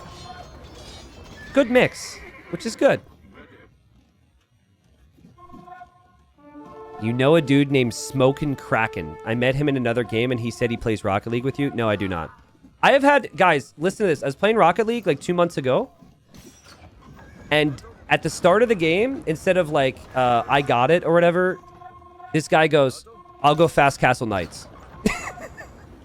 I was like, yo, let's go. I got recognized. Let's go. That's always nice. What a game, man. Wait. Where are we on my guess? Wait, guys, we're like... No! I think we're like 20 kills away from my guess on kills. Crap. Okay, who lives close to Jordan and can disconnect his internet in like 10 seconds? Anybody? Okay, no takers, got it. Well, big fight. I think the kill count is going to go well past my guess of 2,479. Halbs and Skirms going to town. Crazy unit queue for both, but consistently higher for Andy, and Andy is floating more resources. But Andy doesn't have gold income from chopping trees, which the Vietnamese do. So this just has the recipe to go on forever. It'd be different if the guy who had more gold income was taking the better trades with their siege weapons, but that's not happening. God, these Werewolf Trebs shots are so fun. Yeah, production buildings are definitely a big thing. I am surprised that Andy doesn't have more ranges. I think that would be important here. Also, I think Jordan's castle positions are better for defense from raids coming through the middle, now that Andy lost this castle. So that was good work from Jordan. Jordan's bombard cannon microing here and contributes in taking out some of the Trebs, but still expensive losses. And it is just Halbs and Skirms and Halbs and Skirms and light cav. These people have families they want to go home to. They will never be heard of again. And they will be forgotten. Because there's so many people who have fallen. No heroes in war. Also, the monastery's right here. Ooh. Ooh. That's... I mean, you might not think it's a big deal, but that's a pain to have to make a monk and make a new monastery at this stage. I wonder if Andy should move the relics back. That's just such a tiny little thing you have to click, though, and it's so annoying. Okay, Jordan making progress. Down goes the Treb. I mean, okay, Skirms did the job. It's 111 eco and 107 eco, so they're not creating any more vills. They're happy with their vill count. I'm much happier with Jordan's unit queue now compared to before. But there's still a big concern for him, even with 86 on food, that Andy's unit queue is just superior. This is a best of 5, by the way. I am exhausted just watching this. If I had to play another one after this, and I had lost this game, I would not feel very good. So winning this has become so much more important now from an emotional standpoint.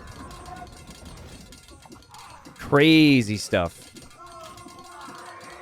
Oh, look at the moves! Whoop! Little moves! Shout out to Chris Berman out there. I wonder how many of my viewers know who Chris Berman is.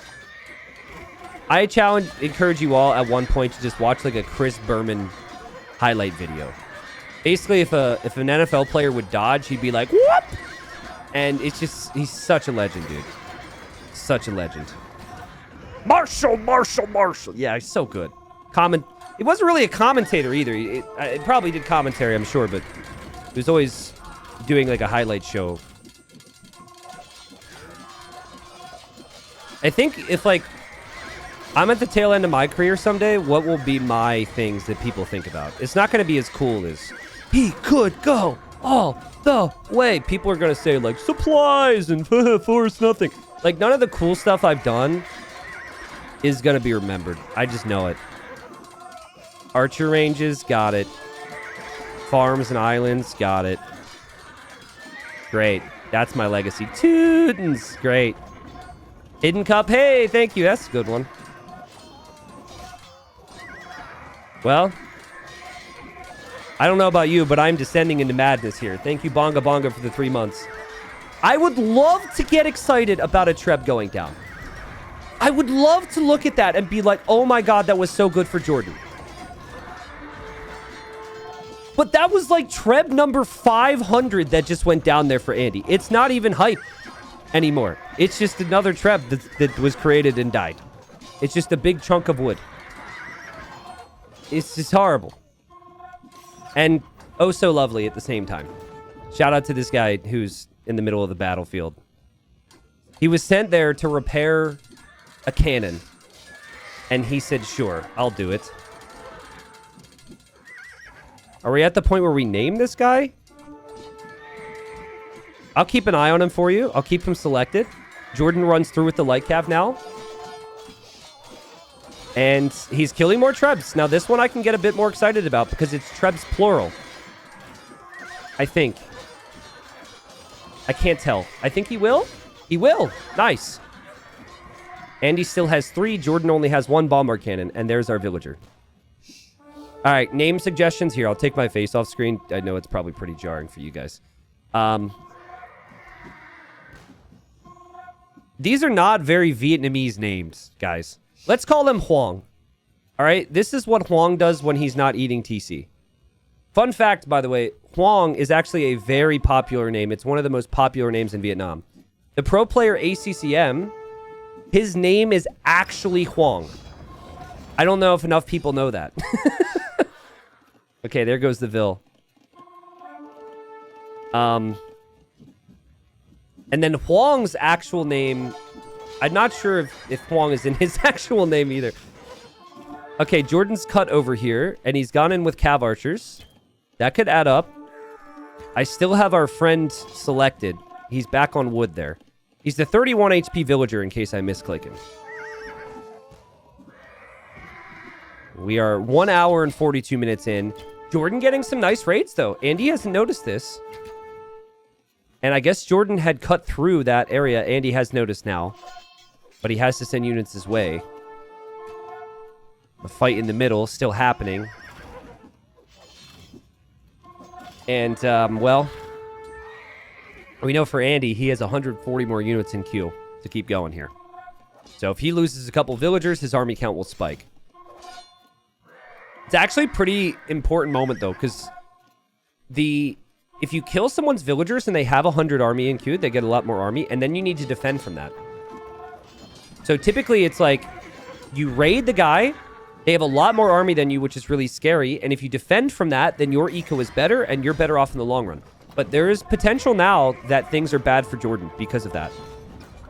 Not sure exactly how many villagers he killed. I think it was only like 10 or so, but still, it does play a role. Zark, thank you for the new sub. Thank you for the prime. Thank you, Bagoogle, for the 5 months. Again, I've been blown away with the support. Blown away with this game. Thank you, everybody. And we are not finished when this game finishes. Shout out to everyone watching later on in video form. Wherever that may be. I don't know, like... It's so funny. These types of games have people that are like, yo, this is so sick. I can't look away. Then you have other people that are like, oh, I hate Black Forest. Black Forest is the worst. Blah, blah, blah, blah, blah. I'm a little bit in between. If this happened all the time, this would not be fun. But a real banger late game that happens like once in a while is really good. But this is one of the longer Black Forest games I've seen in a very long time.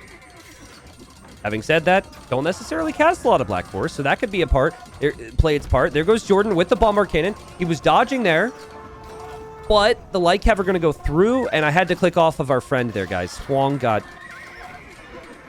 is still over here. Where is he? There's Huang. Okay, so Huang is safe. And Jordan was unable, unfortunately for him, to take out the Treb. The Treb is now being prepared by this villager.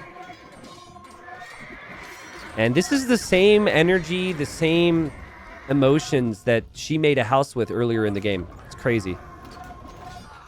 So obedient, these villagers. You could tell Jordan tried to place stables here. I guess he couldn't get the villager through. But uh-oh. Oh, Jordan's actually trying to chop through with the lumber camp. The guy's got onagers, but the villagers are like, oh, the onagers aren't ready yet. We'll do it ourselves. It's working! Jordan, don't... No. Jordan, don't onager cut through. Don't alert him to this.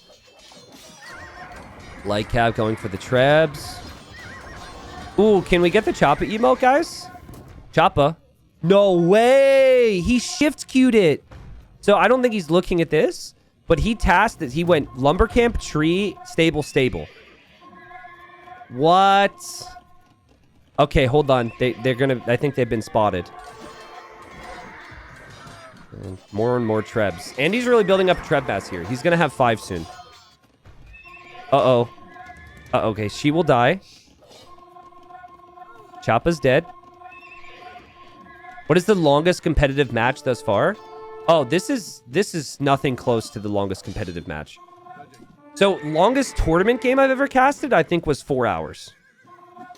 I'm trying to think. Like 4 hours game time. So we're not even halfway to that point. I feel like there's been ones longer than that. Wow, this is insane. Jordan just can't get in to kill these Trebs, man. But the stable did go up, and now new Light Cav will spawn. Building production buildings in the opponent's eco is such a big deal, guys. It is so much more effective. Like, if you're ever going to raid somebody, bring the army, but bring 2 villagers, too, to build the buildings. This is a nice change from Jordan. Because it takes a while to take out the building. Man. Could someone tell me how long the game was between ACCM and Yo at NAC 4? I'm still trying to think about the longest competitive game. That one is one that comes to mind for me. Now, longest Age of Empires game ever? That's 4 hours doesn't even touch it. I think it was 18 hours was the longest we did. 18 hours game time, which was like a 10-hour game in real time, and I did it over the course of a whole day. That was a free-for-all game. There's a couple of them. If you look for the longest AoE 2 game ever on YouTube, there's a couple. Now, there was one that ended up going for like 4 days. But that one I didn't cast in full. I did also make a video on that. It's 95-hour game. You can search for that too. That one I did like a storyline of what happens, because basically they both ran out of resources and both players just stood there waiting for the other player to disconnect. Essentially. But I mean, there's more to it than that. They like... There was no more resources on the map, and they both had a castle, but they both didn't have a way to take out the opponent's castle. So they just like would wait till the one guy went asleep, and then they would try and use a light cap to distract the castle fire and attack the castle. But then when the person came back, like from their bed or wherever, just watch the video. I did a breakdown on it. But to answer the question, the game that I casted in full that was the longest, I think, was 4 hours. Competitive game. Otherwise, it was like, the free-for-all game was like 18 hours. All right, so guys, this is still a big deal. Jordan can still attack the house and break through. This stable has still done a lot. There's still units here. Jordan still has the skirms here. I actually really like what Jordan has done here. This is a big deal. So annoying for Andy, because let's say someone raids you with 5 units, and let's say that's the same type of unit. You need to send at least 6 to stop it, right? But you can't think about it that way in the game. So sometimes you just send what you think works, and when there's a forward building involved, you're like, oh, 1 unit, and you send 1 unit to deal with it, you deal with it, you run away. Then all of a sudden there's 5 more. So it's just a pain. It's a constant spawn point for more units. And it's hard to, like, let's say then Andy has to go clear this up with more units, but he brings like 15. But then there's nothing there, and then Jordan's 15 population is over here then. So yeah. My favorite part about the Rubenstock Andre game, which is the 95+ hour one, is how Rubenstock went on a date. He went on a date. He's like, all right, guys, I'm going on a date. I'll be back. The guy went on a date. I don't know if he told his date. I never asked him if he told the date that what was happening at the time. Like, hey, baby, did you know how many people are watching me play video games right now? I'm not even there, and we got all these people. Like, I don't know exactly. I don't know if Rubenstock's the hey, baby type of guy. That is not what he sounds like at all. Nor me, by the way. I don't know where that voice came from. But I'm delirious right now. Jordan Stable's still up. Who won that game in the end? Well, spoilers for those that didn't see the video. Watch the video. Rubenstock's internet disconnected. Rubenstock went away to the cabin he went away to his cabin for the weekend and left the game up and was like, well, see you when I get back. And then his internet disconnected, so. Or the game dropped or something. Watch Jordan. He's going to try and lure the Halbs away. I don't know if this is intentional, but if he thought about it, he could maybe do that. I'll check resources collected again in a second, guys. But this game's not ending anytime soon. Having said that, Andy is advancing. We'll lose a Treb. But he's actually taking out buildings with his Trebs now, which hasn't happened in, like, a very long time. No, T90, they agreed in a 1v1 Vil fight and Rubenstock won. Are you sure? No, I don't think that's what happened. No, they did that, like, after the fact because he disconnected. It was, like, after the fact they joined up and did that, I think. Jordan's got 130 villagers. So he has more eco, but this is what we've been talking about, right? Is, like, that balance of how many villagers you have and how much army. I'm still in love with this stable. This stable's amazing. Actually, Jordan's using the select all stable hotkey, and he's just sending the light cap right into the fight. That's why a lot of players don't use the select all stable hotkey, or the select all hotkeys. They control group them, which is a separate function. I guarantee you that those light cap are going right to the middle again. Yeah. So I'll tell you this. I, after years of it being possible, added a select all stable and range hotkey. And it's really convenient, but I do the same thing Jordan's doing right now. And I can't retrain my brain to not do it. I wish I would have never started using the hotkeys. Because I instinctively, in the heat of the moment, send units into castles when I'm raiding. God, this castle's so important for Jordan right now. It's so important for Jordan, and it's so important for Andy that he keeps his Trebs alive. There is a bombard cannon on the way. Boom! Castle's down. Wait, no, castle's not down. Bombard cannon's down. Ah! What is happening? Also, Andy's unit queue is not that good anymore. It's not as good as it was before. He's only got 30 units in queue. Jordan's out of stone. Andy has to keep this Treb alive at all costs. Here go the light cav. Bombard cannon. Oh! He lost another cannon to the Treb. Andy clicked that. There's no auto function for that. What a difference that might end up making here. Light cav. Okay. All right. Well, I tried. I tried to make it hype. The castle's going to stay up. I tried. It was a big moment. 2-hour mark has passed. We have crossed 4,000 total kills in this game. Andy's adding a few more vills, I'm noticing. Jordan is cutting again. Oh, whoa, whoa. They got really close together over here, too, for wood. Dang. Andy's brought another Treb. Now, you would need to buy stone in order to repair. The stone price is 140 gold. Wow, that's actually... They have not bought a lot of stone at all, then. That's close to the starting price. Andy's got more Trebs, guys. Andy has 50 more army. I think this might be the end. But wait! Jordan's gonna kill a crap ton of vills. But can Jordan hold from this? I don't know. This bombard cannon. Where's Huang? Where's the villager? Where is he? Bring him over. Bring the 31 HP villager. He's the key. Repair this bombard cannon.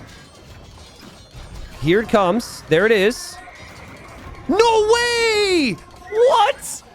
I'm going to have to highlight that. We got to look back at that. Andy is focusing so much on this. And he clicked it right away. Like, he knew a cannon. Here we go again. Another one. He saw it. He noticed. Jordan noticed this time, though. Wait, no, he was going after the archer range. Okay, all right. This is what I expected to happen last time, where he wasn't exactly prepared. Jordan. Micro. There's 5 Trebs, even. That's so many Trebs, and Jordan's losing buildings.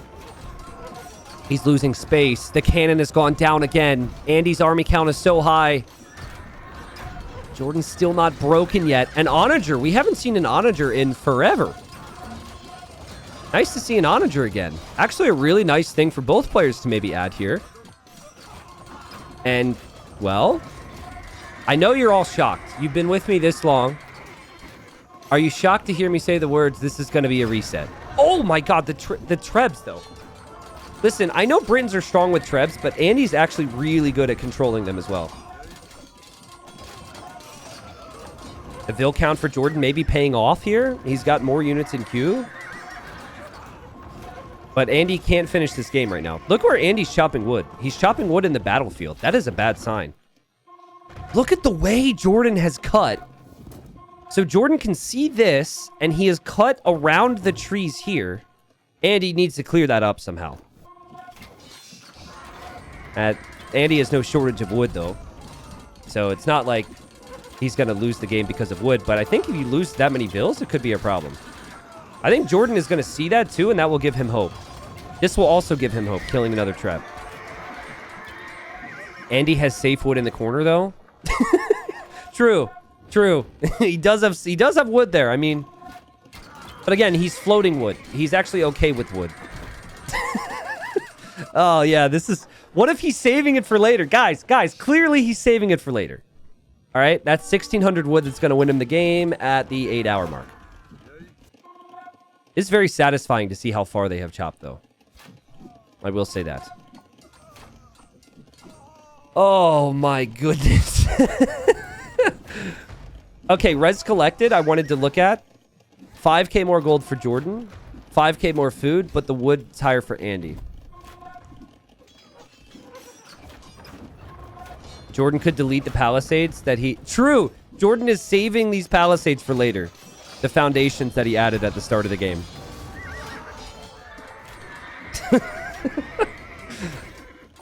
I like how Jordan continues to try and raid. Like I said, with this, with the way the castles are set up, you can still run through, and there's potential.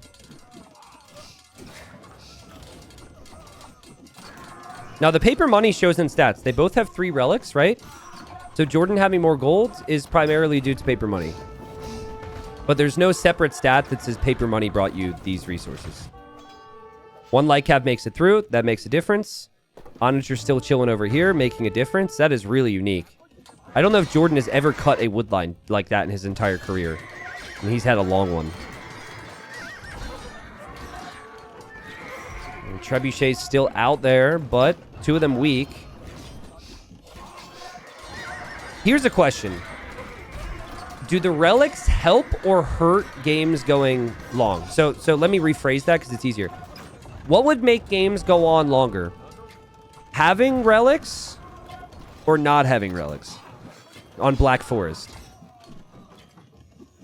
That makes it easier because the way I phrase that could be confusing for people. Okay, interesting. Because like I'm thinking about it now, it's like there's wood for a very long time. They both have 3 relics, and it feels like the 3 relics with a bit of market is just enough for them to always make more siege. So the relics are contributing to the never-ending cycle where if someone loses a treb, they can make it again eventually. Whereas if you didn't have the relics, losing the trebs would matter so much more.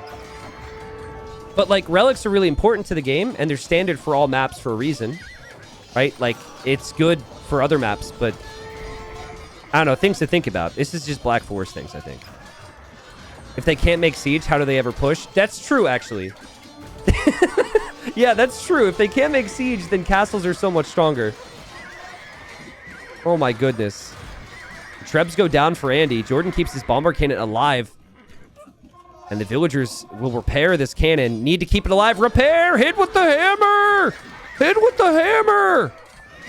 Oh! Sick. It's really good that you can repair bombard cannons from 5 tiles away. Because otherwise, those villagers would not have been able to repair. They could just sit there and repair the grass. And still somehow be repairing it. Huh. Wow, that's really nice for Jordan. Look at the score lead Andy has. Because of the kills. And maybe some technologies. That is insane. I know that like past a certain point, score doesn't do that much, but... And Jordan says, I think we will be the reason that BF will be banned in Warlords.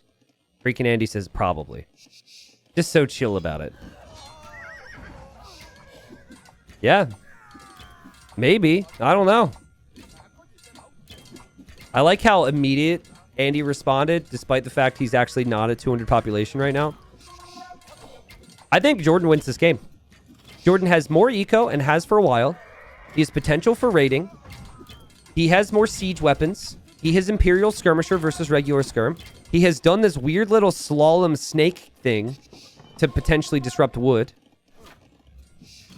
And Andy is in full create villagers out of all TCs panic mode with 25 more villas in queue. I think Jordan, I don't want to say use the word close, but I think compared to how long this game is, percentage-wise, he's probably close. The bank, like, okay, yeah, Andy, he's feeling the pressure now. This is what happens. Because as a player, you think create villagers, create army, micro army. Create villagers, create army, micro army. That's what you think. But there are points where overbooming is a thing. And right now, he's feeling the pressure from the raids that Jordan has put on. And maybe he feels like he needs to have more villagers. Now, having said that, he still has the trebs. He took one of Jordan's 2 cannons, and Jordan can't exactly push him right now. But this is a pretty nice raid. How much of a difference would this game be if one of them had Hussars? Well, it's kind of tricky because there's very strong reasons that these civs are good here. Paper Money, and Imp Skirm, and then Warwolf. So, like, I can't play that hypothetical game because if they were a Hussar civilization, they wouldn't have other strong reasons we've gotten to this stage. You know? So that's tricky. Palisade Gate! Palisade Gate! He doesn't have wood. Palisade gates are so weak against imp units. Or he doesn't have stone, sorry. Now, like we've said many times before, if Andy can hold, and this is such an important moment, if Andy can hold from this and have more villagers, then he can, in theory, make more stuff in the long run. So, yeah. The thing that I'm kind of curious on, and there's a slight chance this happens, is what happens if Andy sends units through this and Jordan doesn't have it walled. Okay, Jordan walled it now. Wow. Why the difference of choice of making Trebs versus bomber cannons? I'm not sure what you mean, but in case you don't know, bomber cannons can't be made by the Britons, so Andy doesn't have that option. And Jordan and Britain Trebs are 100% accurate with splash damage, so you never really want to go only Trebs against the Britons. Hope that answers your question. Also, neither Civ gets Siege Ram, and Capped Ram is kind of weak, so it just, everything just directs back towards what they're doing. Well, I really like the decision that whoever scripted this decided to do 3 relics for both, because it'd be really unfair if it was... Because usually it's really hard to have a proper neutral relic. The fact that they've had the same amount of gold income from relics has made this very even. But Treb goes down Treb goes down there for Andy. And Jordan, again, I think he's close now. He killed the other Treb as well with the bomber cannons as he was raiding. That's so good, man. Because you could tell Andy was reacting to the raids. Jordan had to do all this he's doing with the raids and also snipe that Treb. Andy's home map. Wow. Jordan was down to 75 vills at one point because he deleted his economy. He went up to 130, and that has been the sweet spot since. Both players have lost countless numbers of siege weapons that were so important to their chances here. But they have kept on grinding. Does Andy have another hold in him? This feels like a scenario. This feels like a campaign. This looks so funny. Watch this Treb clutch it and kill both these cannons here. Nope. Not gonna happen. Not gonna happen. Jordan... I mean, this every little volley has been a whole lot of practice for him. He's used to it now. He's learned. Yeah, Jordan did delete his palisades. Good point. Another Treb. Hero Treb. Andy. Jordan fires and moves. Fires and moves. Yep. He split them up. Goes in with light cav as well. This is getting close to the end. No Trebs in queue for Andy. 160 pop. Now... he might recognize this soon, but I think even if his pop were to dip, he might play on for a while here because it's been a long game. And it's been back and forth. Oh, the relics. That's huge. The relics are huge. Even the relics ejecting is huge because you'd have to make another monastery. Jordan, take out the freaking relics, dude. Jordan! Surely like 1 or 2 more volleys on the monastery makes sense. Anyways, assuming Jordan uses his brain... and that was a little rude, but I'm close enough with Jordan to say that that is not his finest moment. Thank you. See? Okay. Assuming Jordan uses his big, very smart brain, there will be no gold income now for Andy unless he sells resources. So, or you have to choose, like, look, he has to make a new monastery, sure, 100 gold, and you have to try and get all 3 relics again. That's not easy. Like Cav, take out the Trep. You can't make another Trep. 196 gold. He'll sell something here, I'm sure, but it's going to take some time. I think Jordan has done it. Jordan also, a couple skirms over here, if that means anything for you. Jordan has better unit queue here. And Jordan has killed 188 eco. 188. It wasn't like that for a while. It was at like 40 or something, maybe 20 minutes ago, 30 minutes ago. Really good job from him to find those kills. And Andy knew he was losing vills, which is why he was adding so much more. But that was food put into villagers instead of into more light cav or more army, right? Trebs are going to be coming out of this castle and this castle behind it. So that's good from Andy to understand that he was going to lose the other one. The monk just went down. The monk died, and now he doesn't even have 100 gold. The last stand for freaking Andy in this game, but not the series. Can you imagine, like, losing this game and then having to win 2 straight? Ugh. That'd be so painful. It's so important for their standings in this tournament as well. Treb shots, Jordan. He's so good at it now, guys. But we have to say he's got the winning position too, and it's easier to make those decisions when you're raiding, you know, and your opponent's reacting half the time. Jordan also has a monk coming somewhere. And Jordan, it constantly repositions these bombard cannons. Will the relics ever be snagged by Andy again? Is that Andy's only market too? We might see a panic market in a moment somewhere. We'll see. I don't want to look away from the battle. But it's like one of those things that just is so awkward in the game. When you go to use your market and then you don't have it. I think that was his only one. I don't think he would have had another one. There was no real reason to do that. He does have a monk on the way. Is the monk going to stay in the monastery? Okay, it's going to wait. But Jordan's going to get one! Jordan's going to get one! Run, old man! Run, dude! He's going to get it. Even if it's just 4-2, that's huge. But I think Jordan could get more. Or at the very least, make it 4-0 and stop Andy from getting this one. GG! GG! We've arrived to the end. Jordan wins. What a grind. What a journey that game was. Crazy stuff, guys.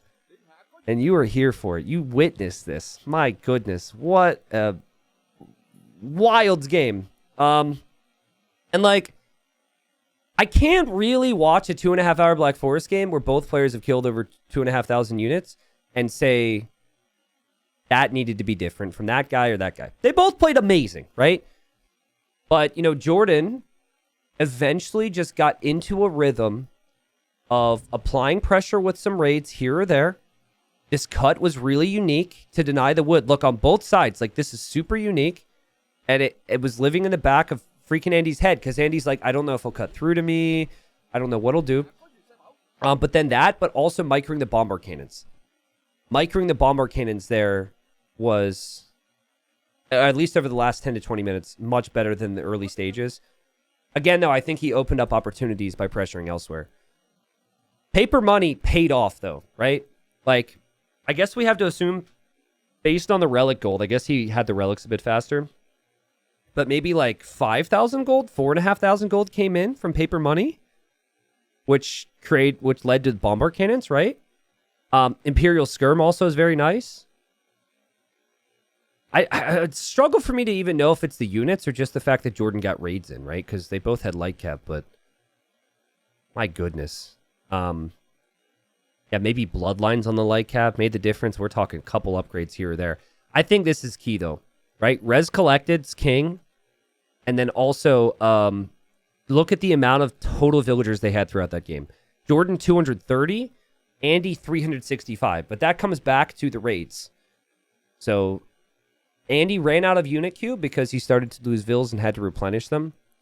So freaking good, though, from both of them. The series, though, is going to be quite fun. So I will say for people who watch the YouTube channel, if you're now invested in these two, guys, you know what we forgot about? We forgot about... Wait, hold on. It was a long game. It was a long game. Capture Age can't do it. We forgot about the sign. Wait, who built over it? Why is it not there? The sign was a really important part of this. Ah, Jordan! Forgot about Dre. Ah, Jordan ruined it. I don't even feel good about him winning anymore. Anyways, the sign at the start was great. The game itself was great. It was so good. So if you want to watch the rest of the series, you can watch it on the upload that'll be in the description. Because this full series will definitely hit my extras channel where I upload the full tourney sets. But a fun game, lots of death and destruction and signs. Oh, people want Huang. Where's Huang? There he is, still chopping, still living the dream, dreaming of the Celts. He survived. Great game. All right, folks. So context matters here as we walk. Well, we are not walking into Game 4, but we are arriving at game 4. Context matters, and the score is 2-1 for Jordan, and Jordan just won a 3-hour Black Forest game, which was a grind. So I think Jordan's going to be feeling very good about himself. Also, this is going to be something else. So he is TCing berries here on Lands Nomad. But wait, if you build a TC now with the Gurjaras, you can get a special offer only today over the next 10 seconds where you can get extra berries. See, you got 2 more bushes there. So that's pretty nice, being the Gurjaras. It's only civilization that gets new berries. Or new berries, free berries. It gets bushes underneath their TC. Nice job there. Another thing about the Gurjaras is they can garrison their sheep, or in this case, llamas, in their mill. So Jordan's found quite a bit of it. And this is a very interesting civ choice here from Jordan. I mean, everything about this has to be his recognition of how many sheep or llamas are on the map, right? So you don't have a scout, so you're going to scout with llamas or sheep. And then eventually you'll find more resources. Like here, Jordan's going to need a house. So he will place a house next to the llamas to get more llamas. And then here he sees a boar, so yeah. Now, I think Jordan lost he lost this llama. So this will tell him that his opponent is close by. And that is one of the scariest things you could ever see in a Nomad game when you're up against Spanish. Like, and oh man, guys, Andy is going to build an outpost. And it is a Dark Age outpost, but... Okay, well, no, they're just basically crap. But I think he must also have a suspicion. So, if there's a suspicion of some kind, he will be excited to potentially drop a castle. And that's why you pick the Spanish. Spanish are one of the best fast castle drop civilizations in the game. The stone is also to the north of the map, which is far away from Jordan. And the gold's underneath the TC. So it's like... It's really tricky here. I wonder if Jordan's going to have to go fast feudal. I think he does. You can't go fast castle and just allow the Spanish to have an easy ride. Andy looking around, probably looking and thinking about boars, and now he sees the villager from Jordan. And Jordan just saw the TC and is going to wander away. Andy lost the llama to the berries at Jordan. Did he? Oh, earlier? Okay, cool. I'll take your word for it. That would make sense because how he's playing, it's like he definitely knows something's there. I feel like they should buff Dark Age outposts. Now he knows because Jordan garrisoned. So, okay, they're next door neighbors, but I don't think any cups of sugar are going to be shared here. Also, does anyone do that anymore? Does anyone go to their neighbors asking for sugar? What would be the 2023 thing to input there? Oh, Andy just quick walls in Jordan. Oh my God. Get quick walled, Jordan. Hope you enjoy that tree because that's the only thing you're going to be talking to now. Wow. All right. Well, obviously Jordan's going to come over with 2 villagers. But Andy is essentially idling 3 villagers from Jordan right now with this. Well played. Phone charger? Cocaine? Internet? Asking for Netflix password? You know, guys, I had a thought. And I don't know why it entered my brain. If there's one thing I know about my community, you guys would never, ever judge me for this. My thought was toilet paper. But I feel like I feel like it's a really bad idea. It would depend on if you knew before or after. Like if it's an, oh no, we don't have toilet paper situation. That would be really awkward. And I would not advise that. But, you know, if you realized ahead of time, that wouldn't be the worst. So, yeah. Okay, we talked about it. It happens. Jordan sees this boar, and Jordan tries to stop the boar, and Jordan will fail to stop the boar. And Andy's up pretty quick here. Now, it's a 9-villager start in this tourney. We just covered a game for 3 hours, so people probably forgot that. And look at Jordan. Jordan is like going full surrounds mode here, looking for stones, and he's found it. Andy's not going to stone, though. And Andy sees the activity over here. He definitely does. And oh boy. Andy's like, that's not my only stone, bruh. That's not my only stone. There's stone everywhere. You got to look harder. Archer range from Jordan. Now, Andy's going to need to maybe consider a tower. Andy does see the range.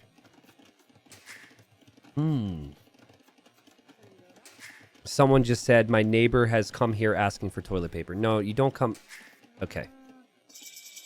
There's been a lot of villager movement. A lot of villager exercise so far. Jordan's going to drop a tower on the gold. But Andy can just make a counter tower. Because he's Spanish and he builds faster. That tower will not accomplish anything. I get why Jordan picked Gurjaras. But I prefer Spanish so much more for a land nomad start.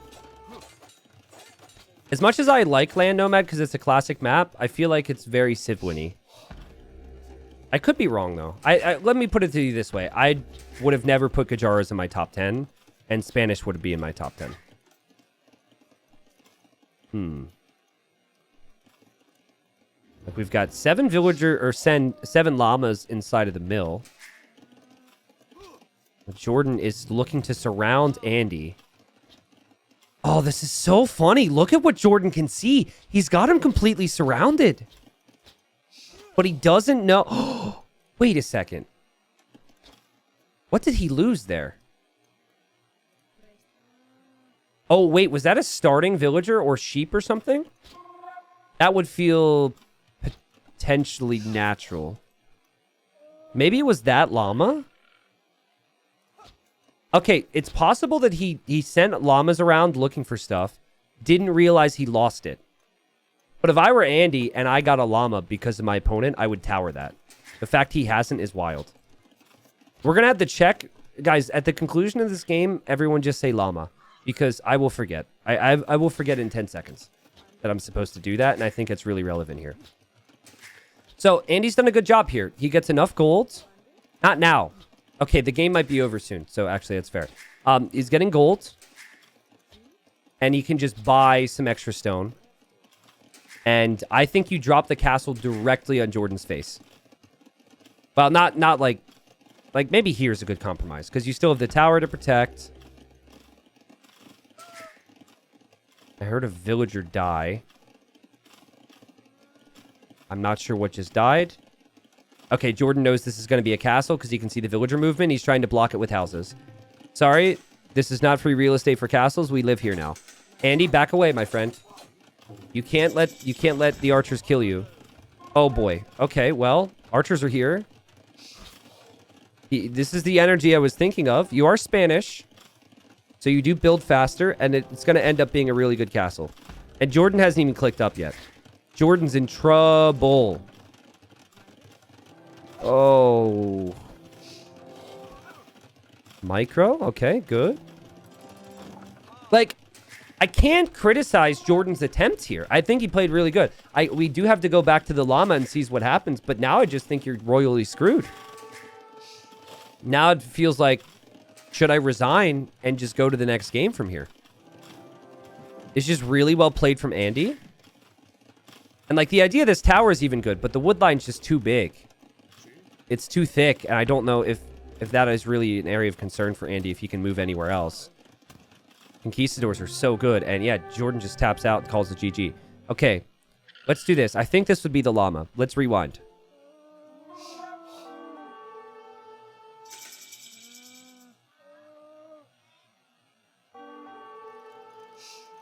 When did he get that? Jordan found him! Oh, so Jordan probably... Like, look, there's other llamas scouting. He clicked them around. There's even one on the right side of the mini-map. And he lost the llama, but there's no notification or anything, and he just didn't realize because he was so focused on everything else. He found that early enough to kill all those villagers. And that could have played a role in this game. Wow, okay. Well, obviously, very tricky thing to pay attention to. The series now is 2-2, and both of these players lost their first round in Warlords.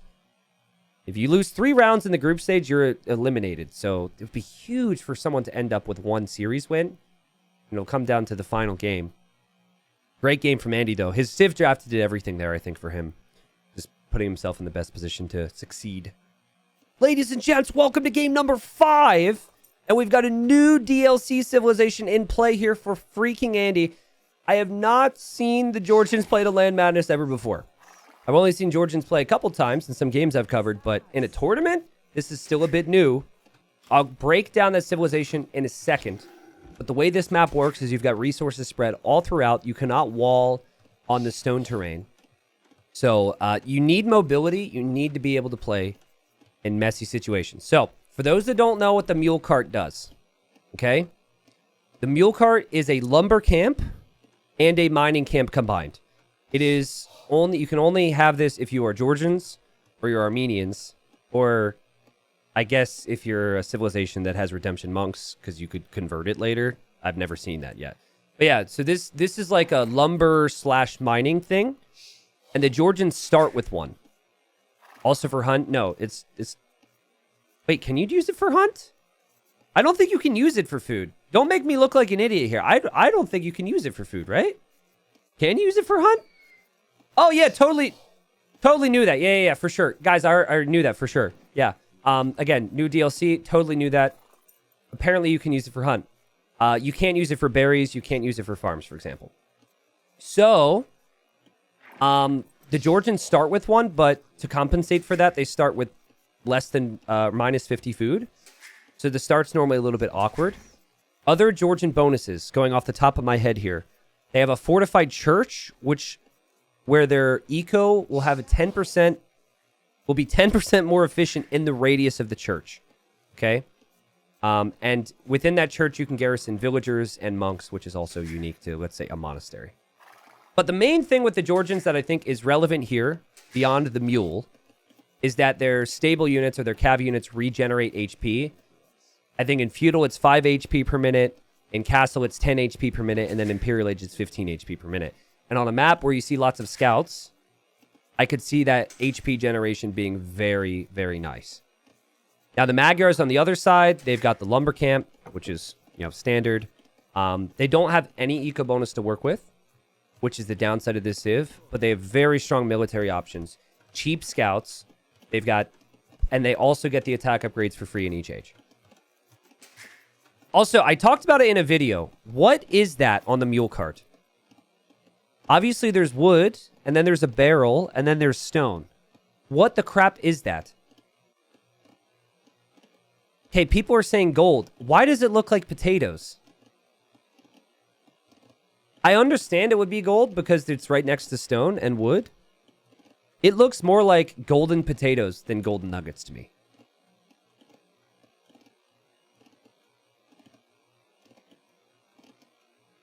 Bro, there's 4 resources in this game. Okay, but let me back up a bit. Obviously, it's supposed to be gold. Can we agree it doesn't really look like golden nuggets? Like, where's the gold? Ooh, gold. Potato. Gold. Potato. Okay. I got it out of my system. Stable's on the way here for Andy. Stable will be up here for Jordan as well. Now, something that I find really difficult with the mule cart, and obviously everyone's still getting used to it, but walling around this, like Jordan is going to wall, is really difficult because the mule cart moves. So, and also I covered a lot of Andy games on Land Madness in Titans League last month or two, and he doesn't pre-wall a lot. So the fact that you can move this can help with efficiency later on, but in terms of protecting yourself, it moves with your vills, and it just doesn't... I'm not used to it yet, and I'm not sure if the pros are or what. It could have been a later pick on his civilization draft. We've had a lot of big games here. But yes, watch this scout. See the HP on the scout? Wait for it. Boom.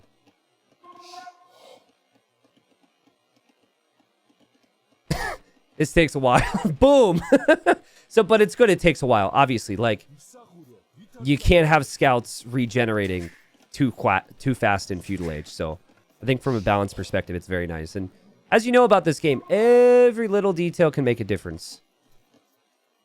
I think where it's really strong, though, is Castle Age when you have monks in combination with the healing bonus. Now, Jordan shows up with 2 scouts. Andy getting some good hits with his scout. Spearman's here. Jordan has to defend. And guys, this is insanely important for both of them. Like, to be 0-2 in sets is so brutal in this group stage format. You cannot lose any more sets or you're out. And everyone's so good because we've got the top 16 in the world. So Andy was 16th seed. I'm not sure what seed Jordan was. If I had to guess, I'd say like maybe 8 or 9. But I don't know what they based it on, and that's a whole different thing. But also, Georgian eco upgrades are... Shoot, is it... No, it's Armenian mule cart upgrades that are more efficient, not Georgians. And so far, so good for both of them. No heavy losses. Andy, first mistake, does get population capped a bit. And Jordan will actually notice that. As a player, you see that. You're like, ooh, he got housed. I'm up by a villager. Don't know if it's necessarily something players think about. And both players lose a scout there. Jordan trying to get walls down. This version of Lands Madness does allow you to wall to the edge. But maybe Jordan got a little baited into that thinking here because of that. Definitely worth it for Andy to continue in here. What is this pathing? He needs to kill a villager to feel good about all this. And oh, lady, oh, lady, oh, lady, oh, lady, she survives. Wait. Wow. That's going to be a little frustrating for Andy. Could lead to him maybe diving and taking a poor engagement, feeling desperate soon, but that is the new pathing. They did say that on the new patch. But I also have no clue what Andy was trying to do there, so it's hard for me to make a real pathing judgment. T90 path needs to be an emote with a Vil walking in multiple directions. Ooh, I like that idea. T90 path sounds like a fun one. If you guys have more emote ideas, please let me know. We've got 60 slots to use. They're filled right now. And Jordan has killed a villager this game, has not lost any. Again, he's so close to the edge of the map compared to Andy. He's able to wall to the edge.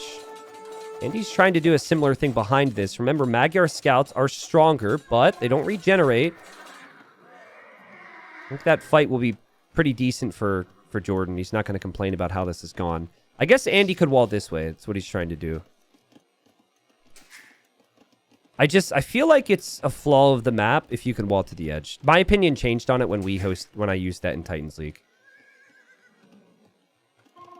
Now, what you should be doing with this is you should be moving the mule cart in towards the trees for more efficiency. That's kind of the idea of it, is you can have more efficient eco. Like, Jordan can't move his lumber camp. He has to rebuild a new one. The mule cart you can move.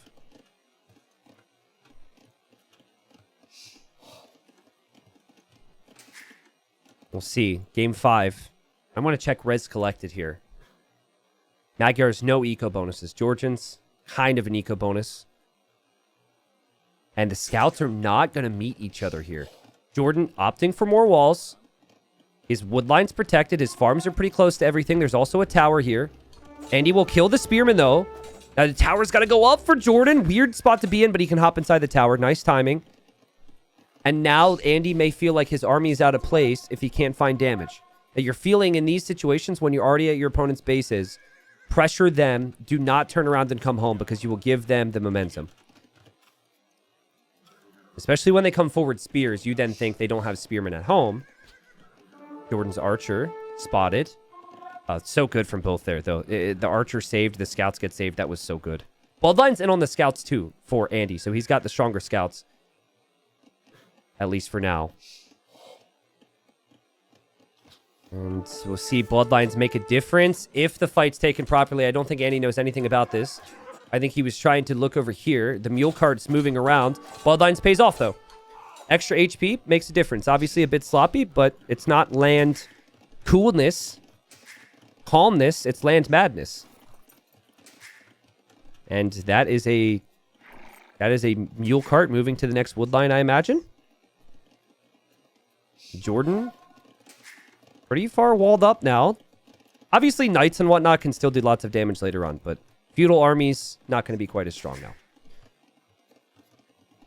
No, the mule carts don't train from the TC. You can garrison them in the TCs, though, which is what Andy did. It's a bit weird that you can garrison them in the TC, in my opinion. You can also garrison them in your churches and also your castles. But yeah. 10 scouts for Andy. I love his farming eco, though. Didn't complete this tower, which is interesting. And he wants to kill this army now. And he's just about to complete this wall. And he will complete it. Jordan's just trying to wedge his units into a corner to make it harder for the units to surround. The spearmen are the MVPs here. They've gotten good enough hits, though. You can tell Andy just kind of patrolled into that without focusing anything. Way easier to do that, of course. And he's going to get the kills anyways. And Jordan with archers and scouts and also bloodlines now. But I feel like that fight for Jordan would have been much better if he saved those scouts. He's making more scouts. He could have run away potentially. He had enough scouts there where I think the archers and the spearmen, they're going to die. Let them die. Maybe try and save those scouts. Because then he might have like 6 or 7 scouts to match the scout numbers from Andy. You can see the HP for the scouts going up as I have them grouped up here. Ooh, Jordan just got poked a bunch there. Really nice hits. And now the tower is going to complete because archers are on the way. That's such a funny thing here.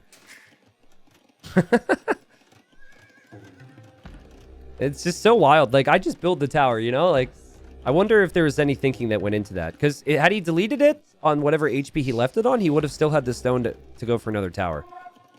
So I think he thought about that. I have to give him credit. I think not doing so would just be unfair. And Jordan just added a lot more army. He wants to pressure here. Now, no stone to make more towers elsewhere. And Jordan has fletching on the archers. He doesn't think the tower's up yet, which is kind of funny. Normally, you would assume the tower goes up. Mule cart and villagers getting out of here. Tower is up. Jordan's going to find it difficult to find engagements here. Andy needs to house wall this so the gold can't be hit. And he's kind of walling this way, but there's no way he gets the full walls down. I think Jordan assumes that's fully walled because of the way the units are pathing, guys. Oh, man. Jordan's under pressure right now, I think. This is a worst feeling where you have all this army and you can't break through. The games have been awesome. The series has been awesome. Now Jordan's starting to feel better. Surprised Andy kept building that, but it might have been because he saw Jordan hesitate. Jordan killed villagers here, and Andy did not this game. And Jordan's up. And Andy's going to have to respond to this. No walling here from Andy. I'm not sure this is a fight that Andy's going to want to take. And honestly, just smart, just back away. Be patient. Ooh. Oh, wow. Okay, so this is kind of what's cool. This is what excites me about the mule cart. So he was on wood, right? He built a tower and he needs more stone. Just roll it over. And then you can collect the stone too. That's what's cool about it. Now, it still is extremely awkward to use. But the potential's there. And so you could do some creative things with it. And then you could be like, oh, I don't need stone. Let's go back to wood, please. Light Cav's on the way. Oh, and you can garrison inside the fortified church. I was like, what is he doing? Whoop! Dude, you don't need to save the mule cart, though. These 3 villagers are like, save me, not the mule cart. I did confirm with the devs that is exactly what villagers sound like. Okay, Light Cav in. Jordan's just looking to get value from this army the best that he can. And it's similar to before, right? Where he's probably going to lose this fight, but he's keeping Andy at home. And he's being extremely patient. And now Jordan has extra attack on the spears and the scouts, but it's still against Light Cav. And so Jordan's going to lose the army. But yeah, Jordan's doing here with the scouts what I would have wanted from him a bit earlier in the game. You just run away with the scouts. That's not bad. Now, what the fortified church does is it adds efficiency. It's 10% greater efficiency to everything in its radius. Capture Age hasn't added anything for this yet. So I'm sorry that I don't have a way to really show you easily. But I think the radius is it's like this. Okay, so pretend there's these little circles. So like maybe you want to make another one. My general thinking is it's still better to add more TCs and add villagers. But if you can add... if you can add the churches after your economy is established, it can be really strong. Not circle, it's squares. It's double that. Okay, so like... I don't know. Capture Age doesn't show it. Capture Age shows like the normal radius for normal buildings, but... It's 19 tiles. Wow, if it's 19 tiles, it's definitely more than I showed. And the economy should be good for Andy behind this because of it. He's on 2 TCs. And Jordan has not been able to find the damage today with the Magyars. Normally one of the better civilizations. Now, there are knights through here. I'm not sure where in the world they came from. That's kind of funny. TC going up here for Jordan. And Jordan with some house swung, but the Lycav can run right on through, and that's going to be annoying for him. Villagers are exposed there on the farms. Jordan is losing his knights as well, and I think maybe, like, all the energy and effort put into Black Forest is kind of catching up a little bit with Jordan here. He does have the army, but just some tiny little things that maybe he could have saved some villagers or saved some knights here or there. And he's going to love the villager kills he's gotten over the last few moments. And he is making a trade cart. We saw this from Viper earlier. It's a... Oh, that's a mule cart. It's a market hotkey issue where I accidentally clicked the trade cart thing. And there it is. Is it a bug? Because I do it all the time too, and I just assumed that I accidentally clicked trade cart. Maybe it's a bug. But he made a trade cart in a 1v1, so he's got to find Jordan's market and hope that he could somehow get gold from that. But that was not intended. So now the Knights and any of the stable units will heal a little bit faster for the Georgians. And there's still a hole here. People say it's called fat fingers. I do this all the time. It's weird to me that, like, it's happened enough to me and other players who are all, okay, maybe not me, but, like, players who are really, really good. Maybe it is, like, a weird bug. I don't know. Like, why is everyone misclicking a trade cart and not misclicking militia? Like, it's weird. I don't know. Jordan with a lot of momentum here, though, guys. And nice recovery from him here. He kills a couple villagers. Spreads out his knights. Here, he goes for a kill. And will not end up getting away without losing any knights. Here, Jordan's underneath the TC. And Andy was a little quick to react there, but he did lose a couple villagers first. Now, monks are one of Andy's strong suits. He's really good with them, but Lycav are great against monks. And it's so confusing to see trade cart and mule cart. What if he accidentally put the trade cart on the wood? I mean, he did, but I don't think he thinks he's actually collecting wood with it. Huh. Happened to me last game. Basically wanted to buy food, then queued Vil, but if I press Q before TC hockey. Okay. Lycav go through. The Knights are over here. Conversions have happened for Andy here in defense, and his Knights are healing up. I like how Jordan will snipe the weak ones, though. There's been a couple instances where he sees a weak unit, and now more than ever, he needs to go in for the snipes. Because the Georgians will just heal up. And the fact that the church produces monks, but also can save villagers is nice. It also does shoot arrows. It's kind of minimal, but it's still something. And Jordan expanding to 3 TCs, but we have been looking at Andy's base. Andy has been reacting. Is he able to hold against the rush from the Magyars? Jordan with his own monks gets 1 conversion, 2 conversions.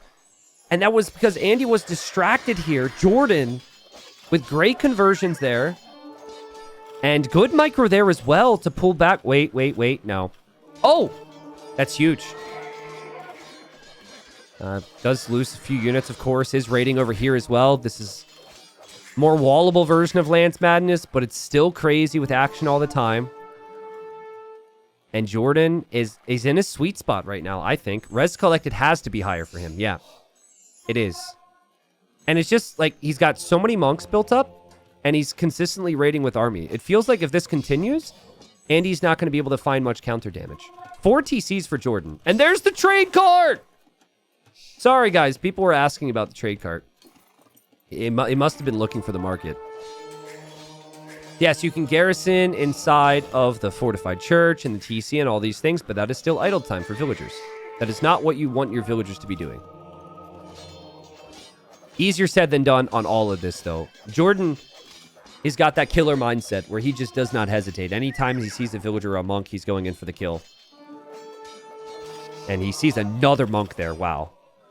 And if you think about it, right, they're kind of doing the same thing. Only one player is on the offensive while the other player's on the defensive. So, same type of game. I mean, Georgian Cav is strong, but it's a little untested. And we'll see if it's good enough to be better than the Magyar Cav when those attack upgrades have come in for free. Like, Jordan's been fighting with the attack upgrade over Andy this entire time. Andy hasn't had the resources to research it.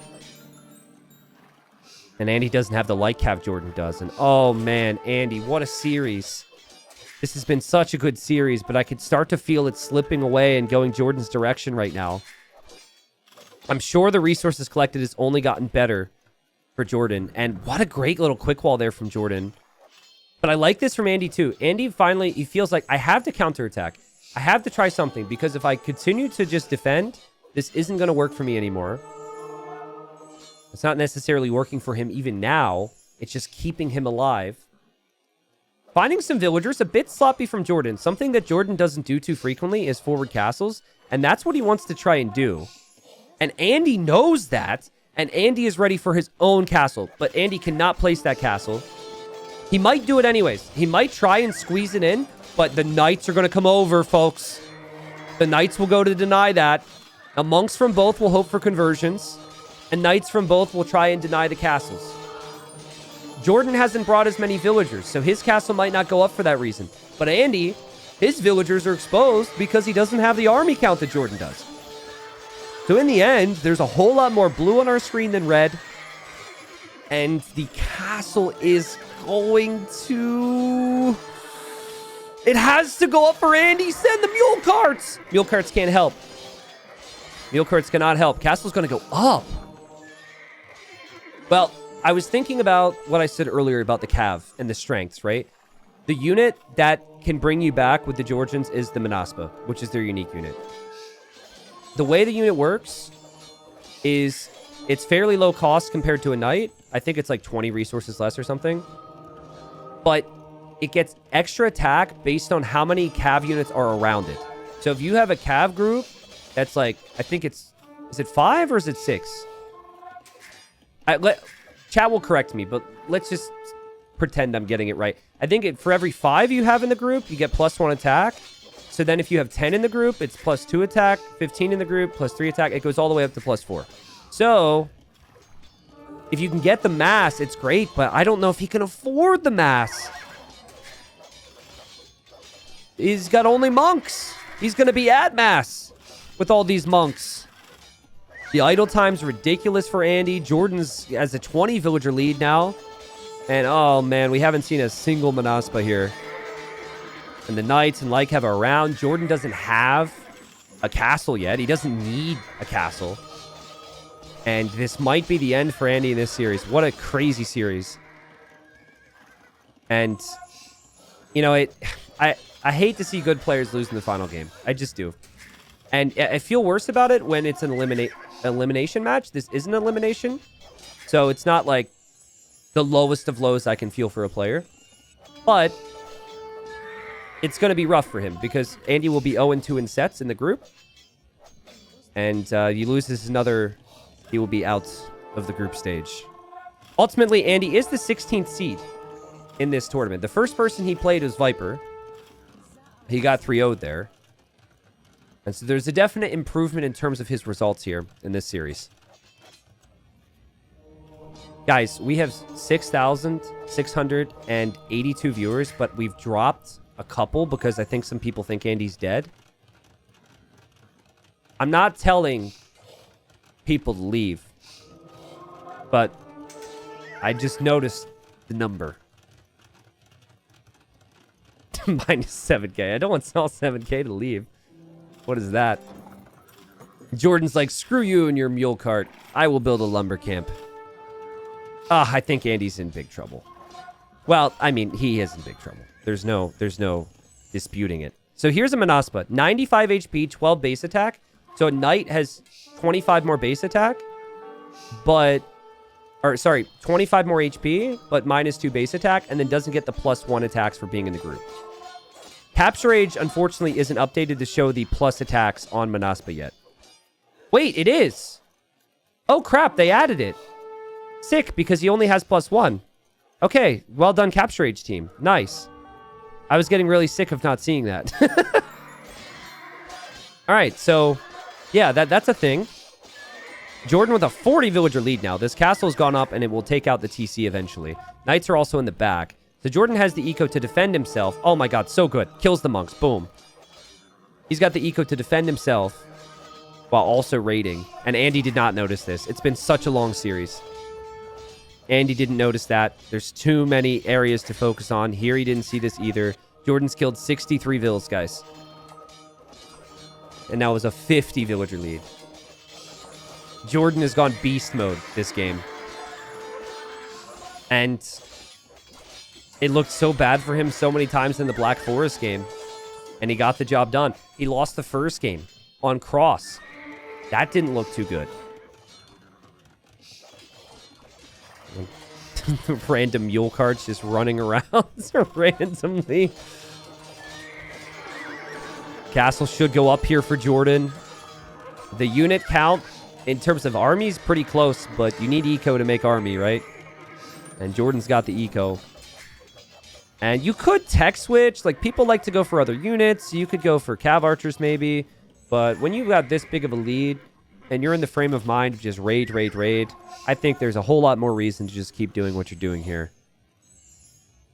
And this is a player who knows he is most likely dead, who is hoping Jordan will have a throw right now. Jordan's done everything he needs to do to win this game, except apply the finishing blow from here. And Andy, he's proven himself already this year in our competitive scene. I think everyone's respecting more and more how good he is. He's going to fight, but it's looking so tricky right now. So the fact that monks can garrison in the building that produces them is unique to the Georgians and Armenians. You cannot garrison monks inside of your monastery with any other civ. Castle looks pretty cool as well, I must say. I really like the castle for the Georgians. And, well, Jordan's on the way to the Imperial Age. And still just raiding with light cav here. And we might have another 2 minutes. No, we will not have another 2 minutes until Andy calls it. I'm pretty sure he realized I am completely out of gas here. There's nothing I can do. And I didn't cover it, but if I recall, I think Jordan lost 3-2 the first round against Valeza. That would have been painful for him. To win 3-2 now is probably such a huge relief for Jordan. He's now 1-1 in sets in Warlords 2. And, you know, Andy is now 0-2. So I think the way it's structured is the next time Andy plays, he will play against another 0-2 player. But everyone's super good, obviously, right? So to be so close, to have the series go on for so long, still's gotta hurt. But, man, what a fun cast. What a fun series. Thank you, everyone, for watching, whether it was here on Twitch or later on YouTube. It was a wonderful set. I was very far from my best in this cast, but I'm very emotional and taken back by the amount of support that has been coming my way recently. So, you know, I'm trying to push through some of that to put on a good show here. Again, Jordan, though, 3-2 victory. There's the look at the resources collected. More wood, food, gold, and stone. And I think it all just came down to Jordan's early raids in Castle Age. And it was on the back of really good defense because Andy was in his base, like back on the farms here at one point, and Jordan still recovered from that really nicely. Maybe for Andy, maybe he'll regret the Georgians pick, but I think it's hard to regret too much when you won 2 games against Jordan and it went to the final game. I could see why he would have considered Georgians. It was definitely wasn't a civilization that he picked first because he thought it was best. Like, let's look at Civ Draft. Watch me be proven wrong here. Civ Draft. It's probably a later pick, right? Yeah, Georgians was his last pick. Whereas like Spanish, Lithuanians, Britons, Dravidians, Malay, all those civs were picked much earlier. So it just came down to one of the later picks based on the back and forth this series provided us. And it was a decent enough shout.